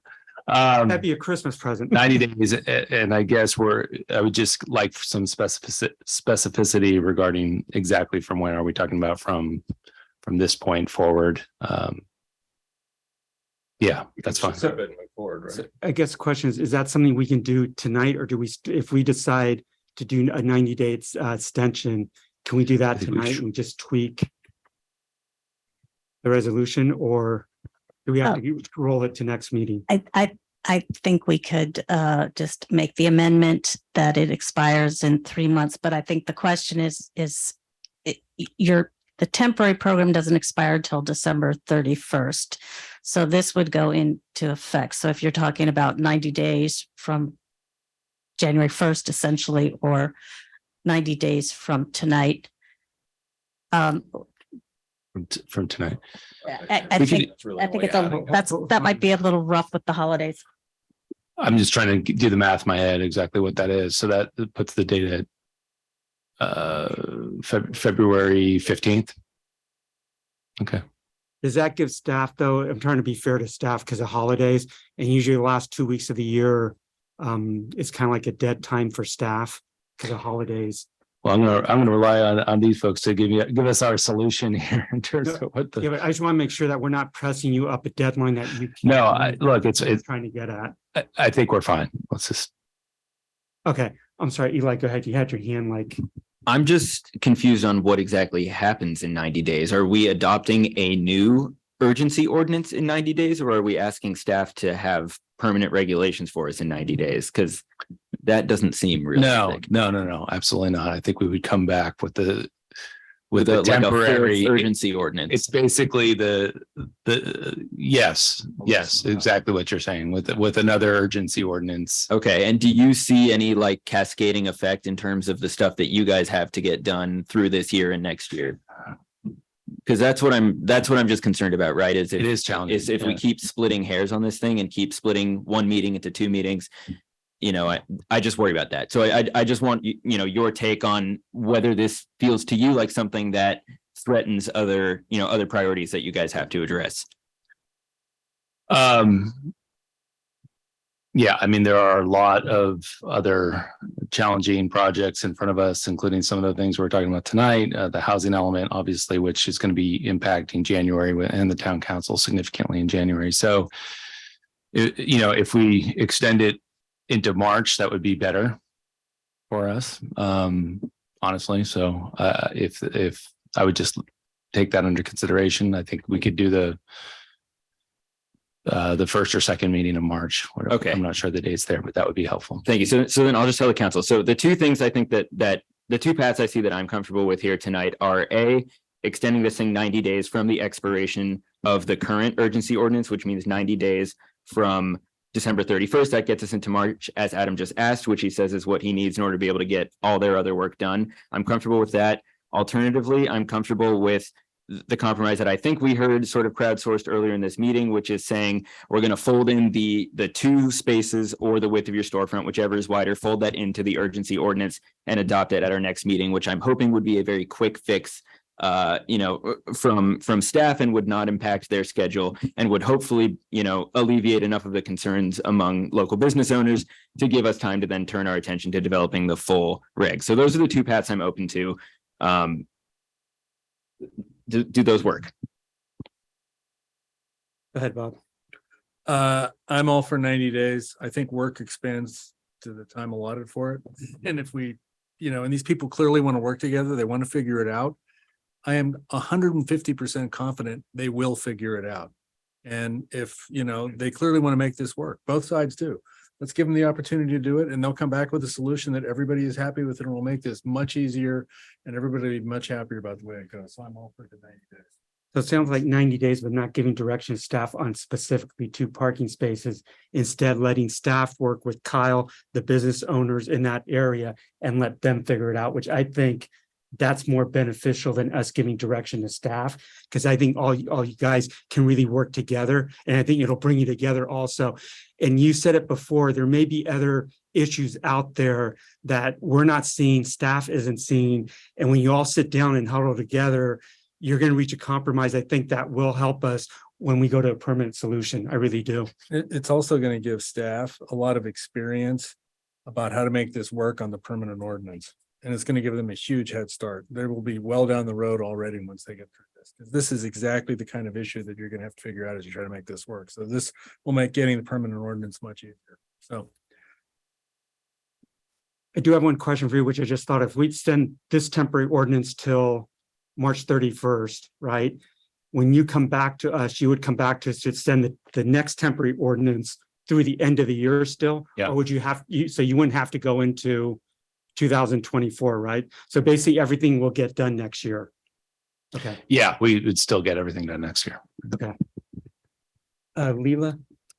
Thanks. Yeah, I support the options that have been mentioned. I agree with you. People seem interested in working together. And so I guess I don't see the need to put the 90-day time pressure on them. I still would support going down to 2 spots and extending for a full year, and then encouraging and facilitating discussions and compromises.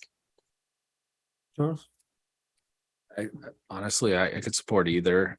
My thing is when staff says that they have a lot to do this next year, they really have critical planning exercises for the entire town that will affect the arena number, how many, the housing element, and so when they say there's pressure and it can resolve itself naturally, give them time to basically and have a further dialogue about it with an understanding that, it will be long-term resolved. I would prefer just for staff and for the community to give it the full year. That's me personally.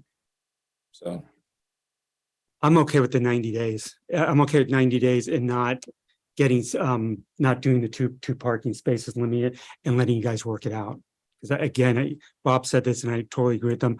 I really think that as a business community, you guys are all come together and figure it out. And I think it will benefit staff because you'll wind up going to staff, to Adam and Martha going, hey, this is what we figured out. There may be stuff on the town side, ordinance related or whatever, like you mentioned, as far as I know, there are no ADA spaces in that area besides I think one by Burma Town. And when you said that, it kind of dawned on me on both sides of the street, there's no ADA spaces. And I don't even know on the other street going down, there's ADA spaces there, which again, those may be topics for another discussion, but I think issues like that are going to get brought up. And I think it makes it more holistic instead of just focusing in on one thing. So I'll move, we extend the ordinance 90 days. Is there a second? I just want to clarify. So we're talking about taking the ordinance that's before us right now and changing it to 90 days in the sense that it takes effect January 1st. It's not 90 days from today. It's 90 days from the expiration of the current ordinance. Correct. Second. Okay. Are you guys huddling again? Sorry. Right, and we're going to read into that motion and make all technical changes to the ordinance to conform to council's direction. Okay. So we're good with the way the motion was stated, just extending it 90 days? Or does it need to be more specific? I think the motion is to move the temporary ordinance or temporary urgency ordinance before council to have an expiration date of March 31st, 2022. So we would vote on 23, sorry. We would vote on that motion first, and then we can vote on whether to approve that amended ordinance. I think I may have, so we need to, so we have this motion, then we're gonna have to do another motion for the amended. Well, we're voting on whether we want to amend the ordinance, and then we'll vote on whether we want to approve the ordinance. We'd approve the ordinance as amended if it is council's desire to do so by majority vote. And I think the important part about that, we need 4/5 vote for the urgency ordinance. So basically, Bob made a motion to extend the ordinance, and then the second part is we have to make it another motion to amend the ordinance. No, sorry. Amend the ordinance and then approve the ordinance. Amend, okay. So I would move to amend the ordinance so that it expires March 31st, 2020. Okay, is there a second? Sure, second. Okay, is there any other further discussion? Okay, go call for the vote. Councilmember Beckman, Yes. Councilmember Mongan, Yes. Councilmember Ravazio, Yes. Vice Mayor Lee, Yes. Mayor Casissa. Yes. All right, now we need a second motion.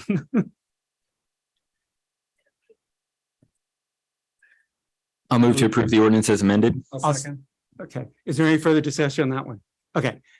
Go ahead and call for the vote. I'm sorry, just who seconded? I didn't Bob catch that. Okay. There is a process and there is method to the madness, believe it or not. We do what the attorney tells us. Okay, so to take a vote, Councilmember Beckman, Yes. Councilmember Mongan, Yes. Councilmember Ravazio, Yes. Vice Mayor Lee, Yes. and Mayor Casissa. Yes. Thank you. Okay, thank you. Thanks, everybody. I appreciate it. I'd move you guys don't want to stay for fire and other stuff? It's so exciting. You can go to Zin's and get a glass of wine. You're welcome. Thank you. Thanks. One thing I apologize, I forgot to mention at the top of the agenda is that business item 6A, we're going to defer that. I'm still working out some details with the interim town manager. So that's going to be pulled from the agenda.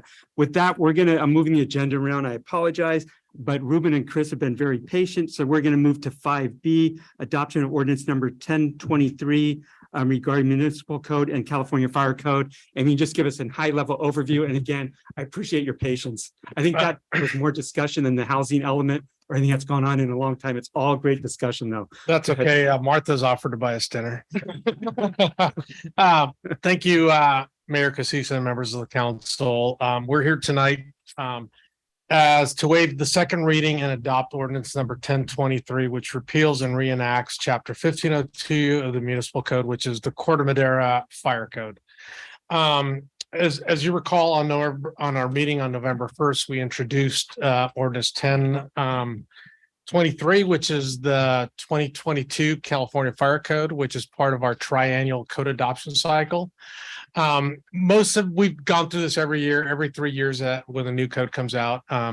Some of the big changes that typically happen are renumbering of the existing code sections to meet what has been adopted at the state level.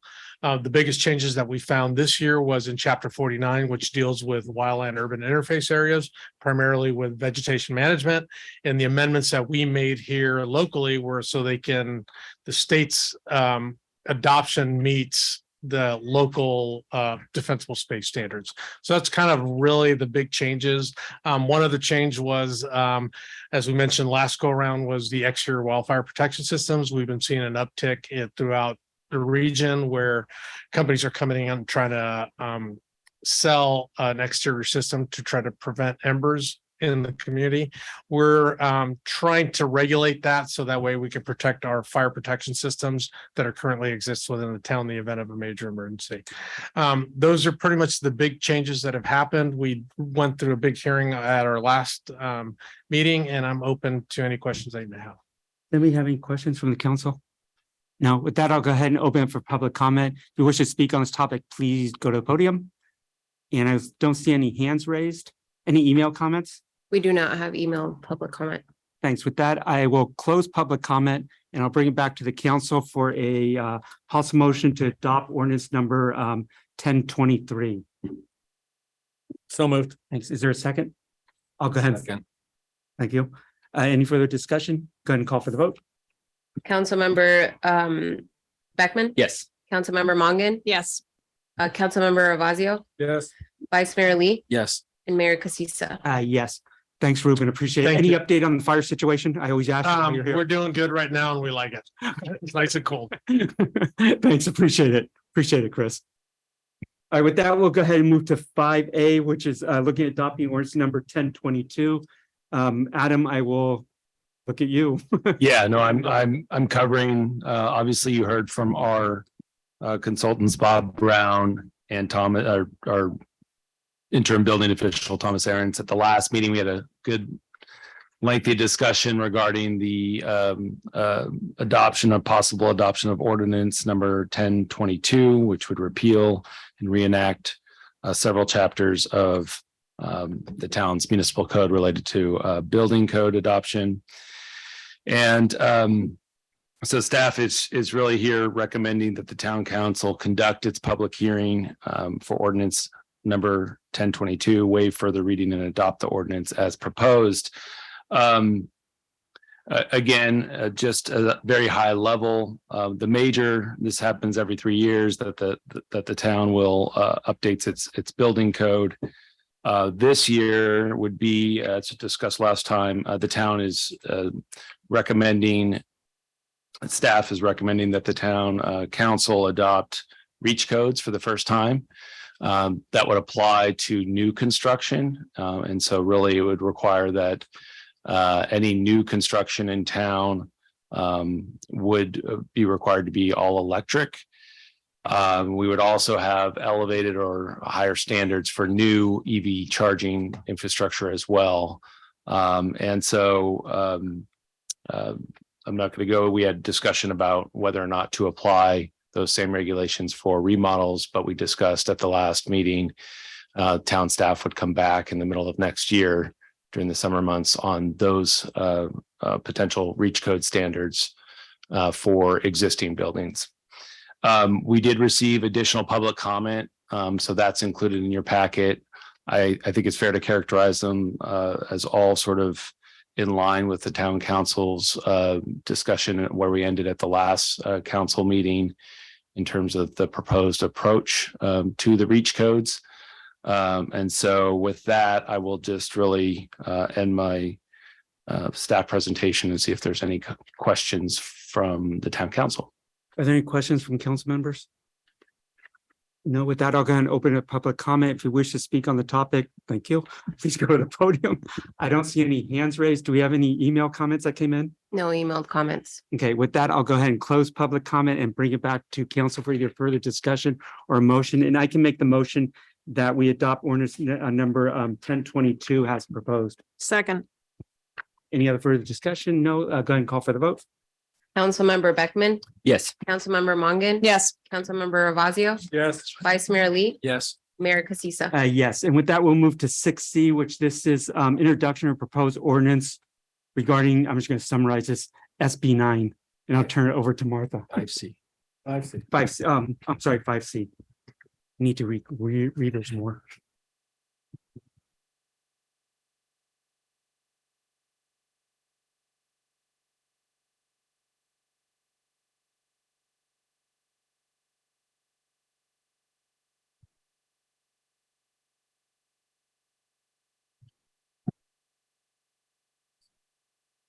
Good evening. This evening, you will be considering a proposed ordinance amendment related to the subdivision and development of SB 9 projects. And it includes amendments to Title 17, 18, and 22 of the Municipal Code. Slide. So the council has talked about SB 9 several times last year. This was initially signed by the governor in September 2021 and became effective on January 1st, 2022.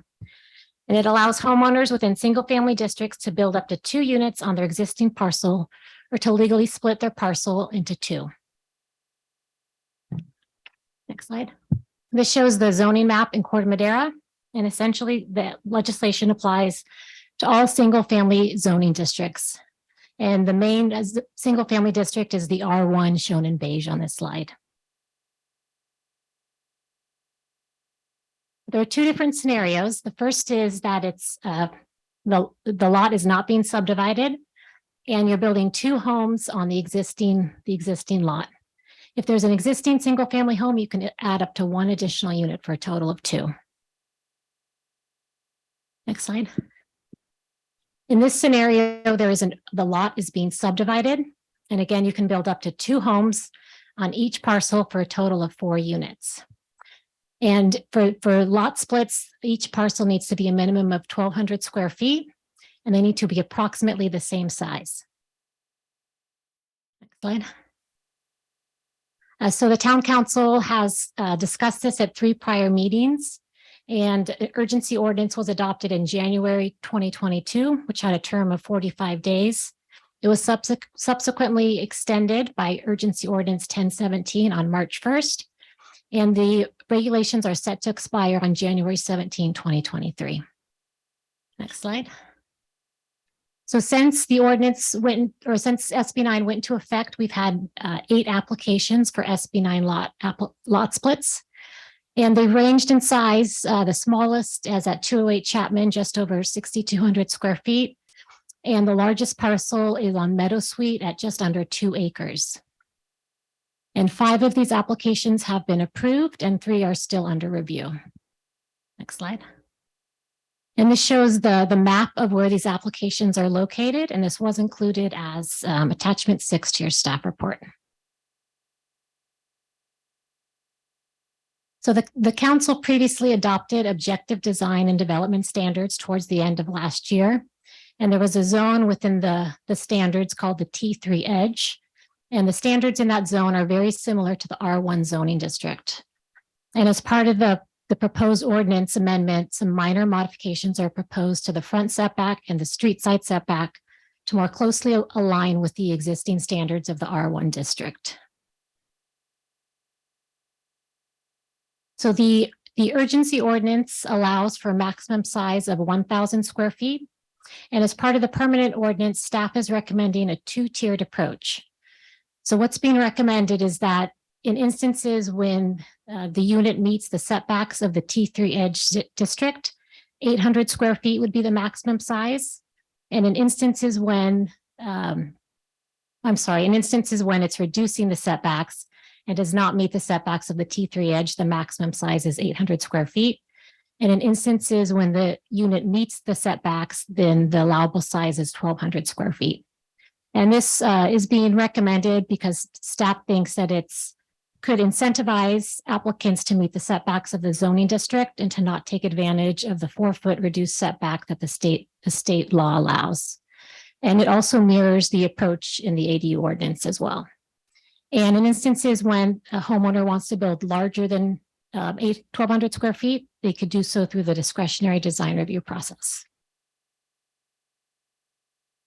The urgency ordinance included two different height standards, and that's what's being proposed currently with a modification to a situation where a new unit is in the flood zone and is reducing the setbacks. So in the first case, the allowable height for units that meet the setbacks of the T3 edge would be 22 feet to the eave and then 30 feet overall. And next slide, this graphic shows this. So the setbacks, 20 foot is the front setback, the side setback is 10 feet, and then the rear setback is 25 feet. So if a new unit complies with these setbacks of the T3 edge, then the allowable height would be the same of that within the T3 edge zone, which is 22 feet to the highest eave parapet, and then 33 feet overall. And then scenario 2 is when a unit is reducing the setbacks. And as I mentioned, state law allows for a 4-foot rear and side yard setback for these new units. So in that case, staff recommends a maximum height of 16 feet, which is the height that we need to allow pursuant to SB 9. So this graphic shows that scenario. So the front setback is 20 feet, and then the side and rear setback are being reduced to 4 feet. So in this case, the maximum height is 16 feet. And in the last scenario, this is for a unit located in the flood zone. And subsequently, Chapter 1610 requires that new structures be elevated out of the flood zone. So if a structure is being raised a foot, it can increase the allowable height up to a foot, up to a maximum of 20 feet. So if a structure is being raised 4 feet out of the flood zone, then the maximum height would be 20 feet. And in this situation, staff has recommended an increased side and rear yard setback to address privacy concerns. So this graphic shows that. So again, this property is in the floodplain and it's being raised, and it can be raised at a maximum of 4 feet above that 16-foot height. And then if it does so, then the required setback instead of 4 feet is 8 feet for the rear yard and the side yard. Next slide. So during the development of the urgency ordinance, staff worked with the fire department on developing fire department access standards and fire suppression standards. And staff spoke with Chief Martin about the existing standards, and all of the existing standards are being retained. And then one new standard is proposed to be added, shown in red, which requires a maximum gradient of 18% for access roads. So as part of the permanent ordinance, staff is recommending that the structure be revised. In the urgency ordinance, the standards for the urban lot splits were in Title 17, and the standards for the new units were in Title 18. So as part of the permanent ordinance, all of the standards would be in a new chapter 1831, and it's being recommended since it would be easier for applicants to navigate if it was all in one location. There's also references within the odds toolkit to this new chapter that's being created. Next slide. The Planning Commission held a public hearing on October 25th, and they recommended that the Town Council adopt the ordinance with 2 modifications.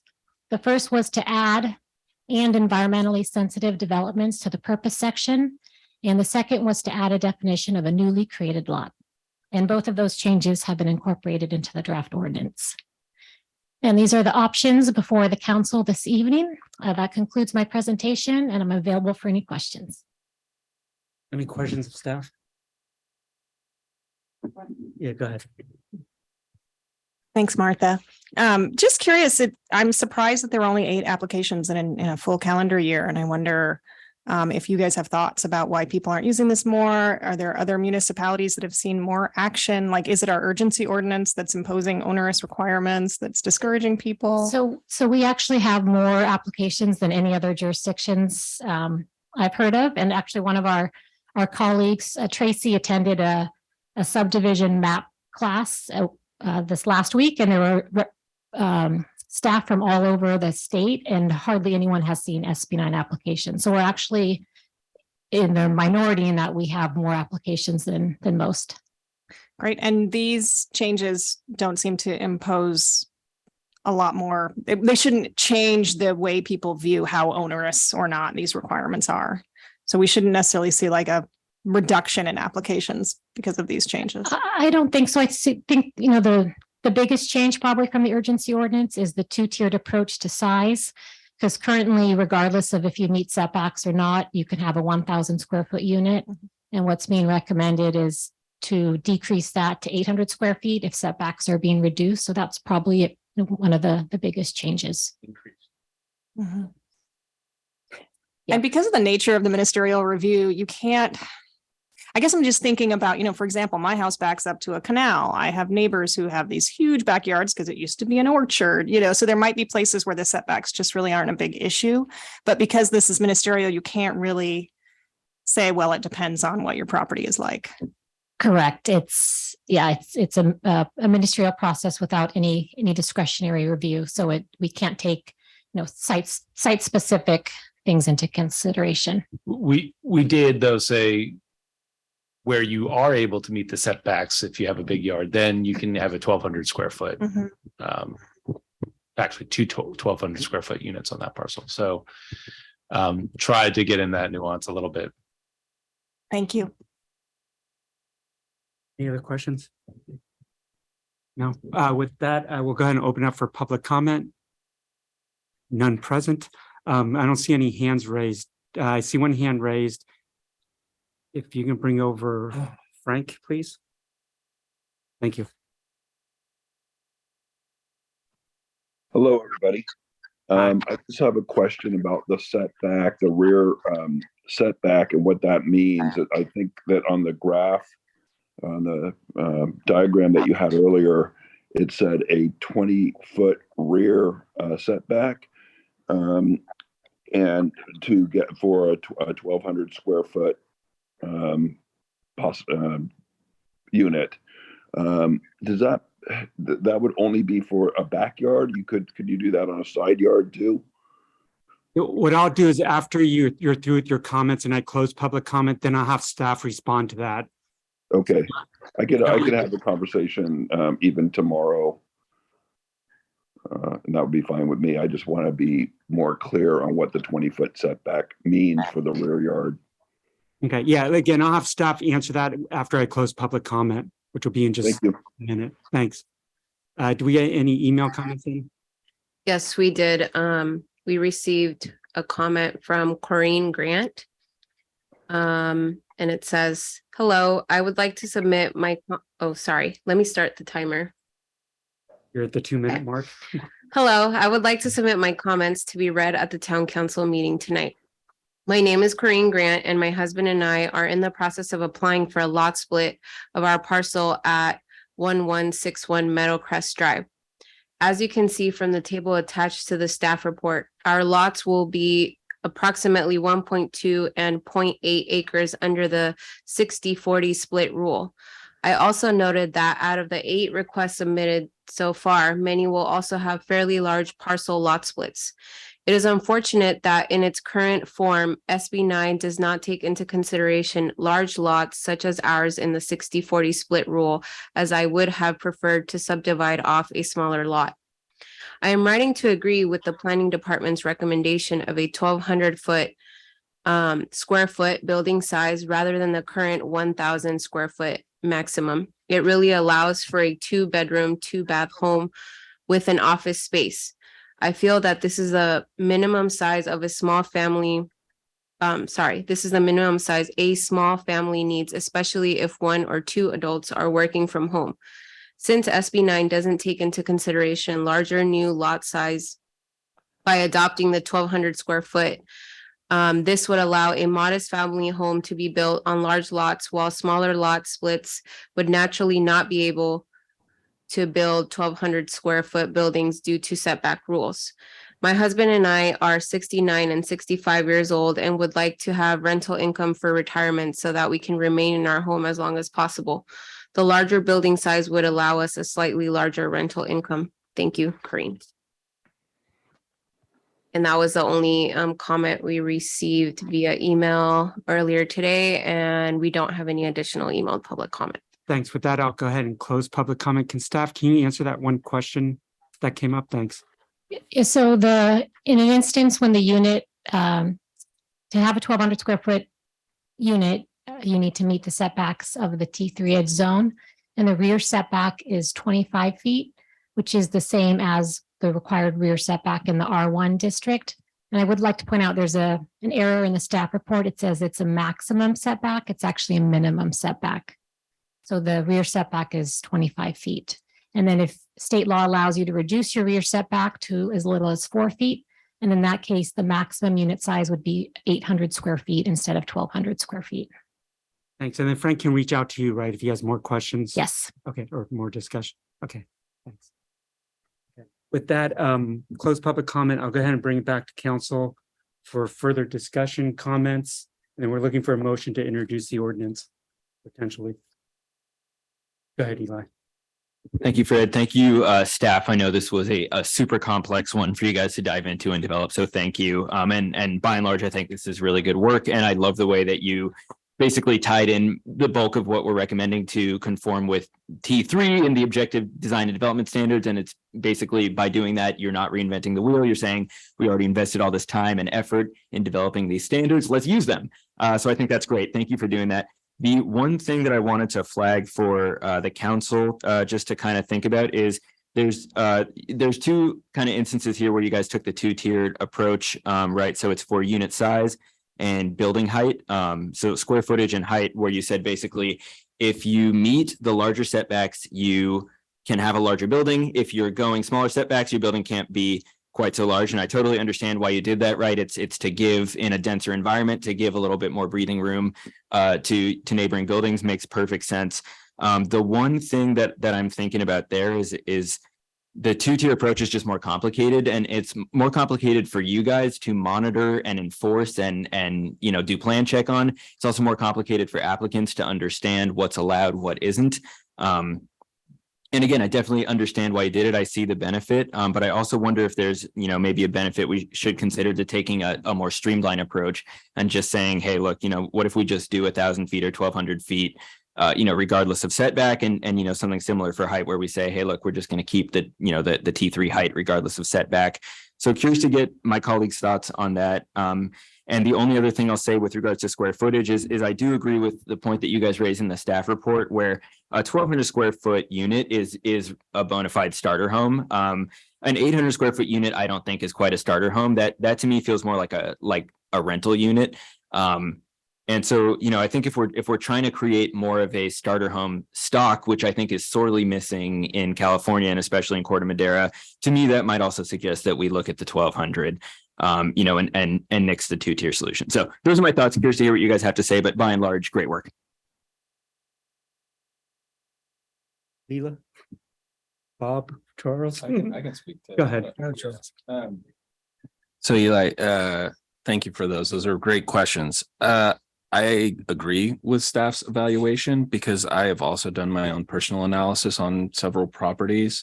And what happens is, because there are whole chunks of the community that were designed, or their lots are a certain size and have certain conditions, whether flat or on the hill, the two-tiered approach basically, I think, gives better options to the different conditions, right? It basically opens up more avenues to succeed. I think that, but it also constricts it. So it's like what I hear with the reduction of the height is, yeah, you can push into the rear setback and everything, but then you build two smaller units, right? You could still get, but in an area where you could build up, right? Then you could build both units up. But think about that, and previous kind of interventions in some of the suburban tract home communities. When it gets 2 stories high, it becomes much more contentious, as where 2 stories on a hillside may or may not be so conflicting. And so I think that because it's administrative, and they're basically trying to create less community it's basically because that way it allows them staff to work with people to navigate the best solution that will not cause as much uproar, right? And massage it in. That's what I understand it about. No, mean, I ultimately agree. we I can- totally get that. So if staff feels like they want that, it's because they don't want to be put in a situation where they're approving too large of a thing that might not be appropriate and can't talk the client, the applicant down from basically pushing too hard on the community, right? And so in those evaluations, I saw those things also. So I personally do believe that it's a good solution. I was happy to see that they'd come to something like that. So that's my personal feeling. But Bob or Lita? Sure. Yeah, I would agree with Charles. I understand your point, Eli, but this is about reducing the impact on the community. And I don't think we even have an inkling of the impact that's going to have on the community. This starts because this is all over the counter. This is not design review. This is not planning commission. This is walk in, fill out an application, start building. And when it hits, we're going to have some people in here talking about it. So I think the two-tiered approach helps mitigate some of that impact. And I think it's a great idea. So I'm for it. Thanks. I appreciate all the comments. I am probably a little more open to Eli's suggestion. I think, for me, I think we should encourage more housing in Corte Madera, and especially more affordable housing, starter homes, smaller homes that even if they're rentals. So, I really appreciate that staff and the council and the community has not taken the approach of some other municipalities who've tried to sort of, avoid complying with SB 9. I think we've been very compliant with the spirit of it. And I think that we should, not get in the way of it, basically. So I would agree with trying to keep things simpler. But I think that maybe some of that can be mitigated by keeping an eye on it, and going forward. And that's sort of why I was asking those questions about what's happening in other places. Do we think that this is sort of discouraging people? What are we hearing from the community? Do people seem confused? And being open to revisiting it. For me, I would agree with, I think I'll go with Charles and Bob. Yeah, I could just agree with them, because I think what happens, I think what Bob is saying, when this thing hits, we really don't know what's going to happen. Right now, it's only like 8 applications. All of a sudden it blows up, it starts catching fire. We don't know what's going to be like. And I have the confidence in staff that you guys can actually monitor this. And if you're recommending a 2-tier system, I don't think you would have recommended it if you couldn't monitor it or handle it either. Same thing with the planning commission. So I can support the ordinance as proposed. Sure. So I'm happy to go ahead and make a motion then if that's that. It sounds like that's, 3 people that are perfectly satisfied and 2 that are 98% satisfied. So that's fine. But take the discussion. Yeah. Do we have an ordinance number? Not for the introduction. It will just introduce the ordinance as proposed, and in the second reading, we'll provide a number for the ordinance. Okay. I move that we introduce the ordinance as proposed. Second. Yeah, go ahead. And any other further discussion? No, go ahead and call for the vote then. Councilmember Beckman, Yes. Councilmember Mongan, Yes. Councilmember Ravazio, Yes. Vice Mayor Lee, yes. and Mayor Casissa. Yes. Again, business item 6A, that's going to be deferred to next meeting that I mentioned earlier. So we'll move to the town manager's report. And then Mr. Mayor, council reports. Yes. I hate to do this, but I realized that we missed the second part of 5D, which was direction to staff on Okay. permanent regulations. Do we want to bring that when this comes I back? think we're going to hold off. Okay. I think we got some good comments Okay. anyways. Sounds good. Thanks. So again, we'll move to council reports and town manager. Adam, you're up. I'll be brief, but I did want to mention we had our sort of our initial conversation with HCD regarding our draft housing element today, in fact. And I have to say it was I think we were all pleased to hear that there aren't any major red flags. And so there are some things certainly we're going to be working on to revise the draft, but nothing that is sort of significant regarding, I think, the sites that were selected or the approach. And particularly they said that our reviewer said that they was holding up our AFFH analysis, the affirmatively furthering fair housing analysis, as one that he was showing to other of his cities that were submitting their draft housing elements. So that was nice to hear, and gives us a good, yeah, I mean, it gives us good momentum to now come back, and likely we'll we have two timelines there, but we'll likely have the housing element before you in, I think, February or March. And before that, we'll have rezonings in front of the Planning Commission, Town Council. Right, thanks. That's it. Yep. Thanks. Eli? Just two quick items, had a CMSA meeting. CMSA got a really good grant, so they're getting $2.6 million from the state for their biogas facility upgrade. So that's basically where we take methane from all the sewage that comes in and turn it into renewable energy and put it back into the grid. So that's awesome. And then we had a really big fire council meeting. The biggest item there, and Bob, feel free to elaborate on this, but a needs assessment was done, and Ruben, you can elaborate as well, Chief. But we had a needs assessment that was done on the fire authority's facilities, and they're seeing deficiencies across all four stations. They're estimating somewhere between 56 and $88 million to basically remedy all these deficiencies, renovate stations that need to be renovated. Certain stations that are like in flood zones, looking at, do they need to be moved or something like that. So, I think we're only at the very tip of the iceberg, but it's clear that it is an enormous number, just a ton of money to bring these facilities up to snuff. So just wanted to put that on folks' radar.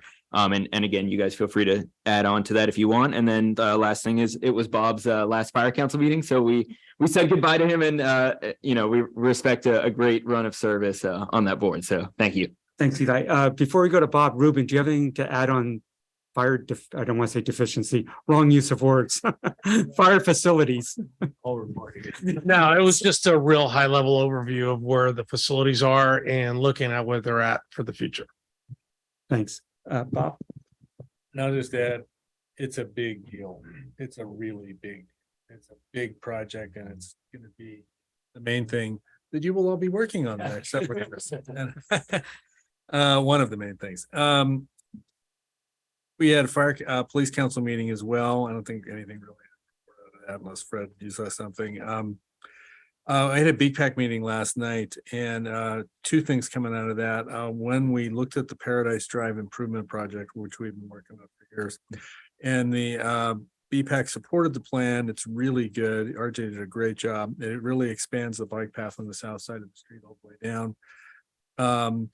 It included a parking queue space for Marin Country Day School, and most of the BPAC members felt that was a problem and are going to recommending that be removed. But that group does not have authority to do that. It's a recommendation, but it's going to come to the council, and you guys can decide what the best thing is to do on that, forward on that.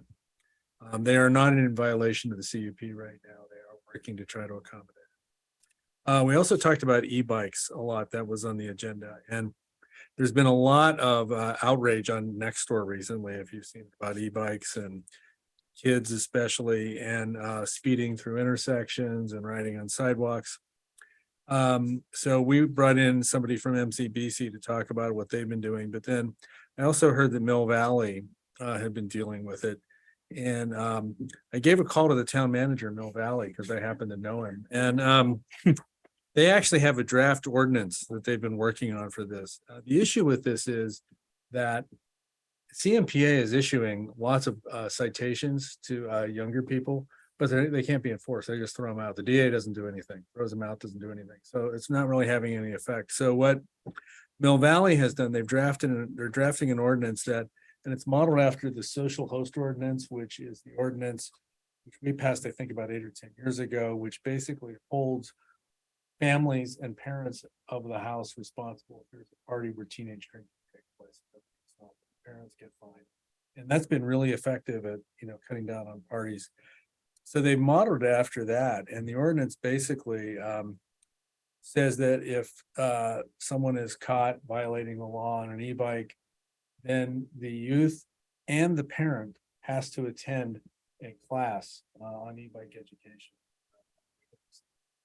The class hasn't been specified yet, but the idea is to get the parent involved and make them. So I actually gave a copy of that to Adam. He's interested as well, and hopefully you guys. It's a way to really get at the Z-bike problem, which we're hearing more and more about. They said CMPA is writing a ton of citations on it already, so hopefully this will help actually alleviate the problem before anybody gets seriously hurt, because people are just speeding on these things. That's it. Thank you. Thanks. Charles? Nothing to report. Thanks. And for me, I also attended a CMPA meeting. Bob was, like the fire, was recognized for his years of service for Central Marin Police. If I can remember, I think it's their 10-year anniversary of merging. January. Yeah, which Bob was one of the instrumental early on to get that together. So kudos to that. And I also attended the Twin Cities Disaster Recovery meeting. With that, I have nothing else to report. We do have the draft agenda. Sorry, go ahead. I just had a quick. Yeah, go ahead. I'm sorry. Did I miss you? You did miss me. I apologize. Could be my last meeting, and this is the way I'm treated. And it's funny, I write the names down also. Thanks for all your service, Leah. Thanks, Charles. Part like did me in. It's all right. I just had a quick one. I've been part of a team that's working with staff and some community members to put the turkey trot on again this year. So Thanksgiving morning, 8:30, Town Park. It's a 5K. We're doing a different route this year to be more on paths and things like that. And the town has taken on more of the planning help and everything, which has been really amazing. So it's a great community event, and I hope to see lots of neighbors and friends out there. I was going to mention something else and now I forgot what it was. Oh, well, it's gone forever. Thanks, Leah. And again, apologies about that. Any other council reports? No. Okay, good. No staff reports. Thank you. Okay, with that, we have the draft agenda for our next meeting, which will probably be a big meeting with new council members, reorganization, goodbyes, all that fun stuff. And with that, if there's no further business to come before the council, I'll go ahead and adjourn the meeting. Thanks, everybody.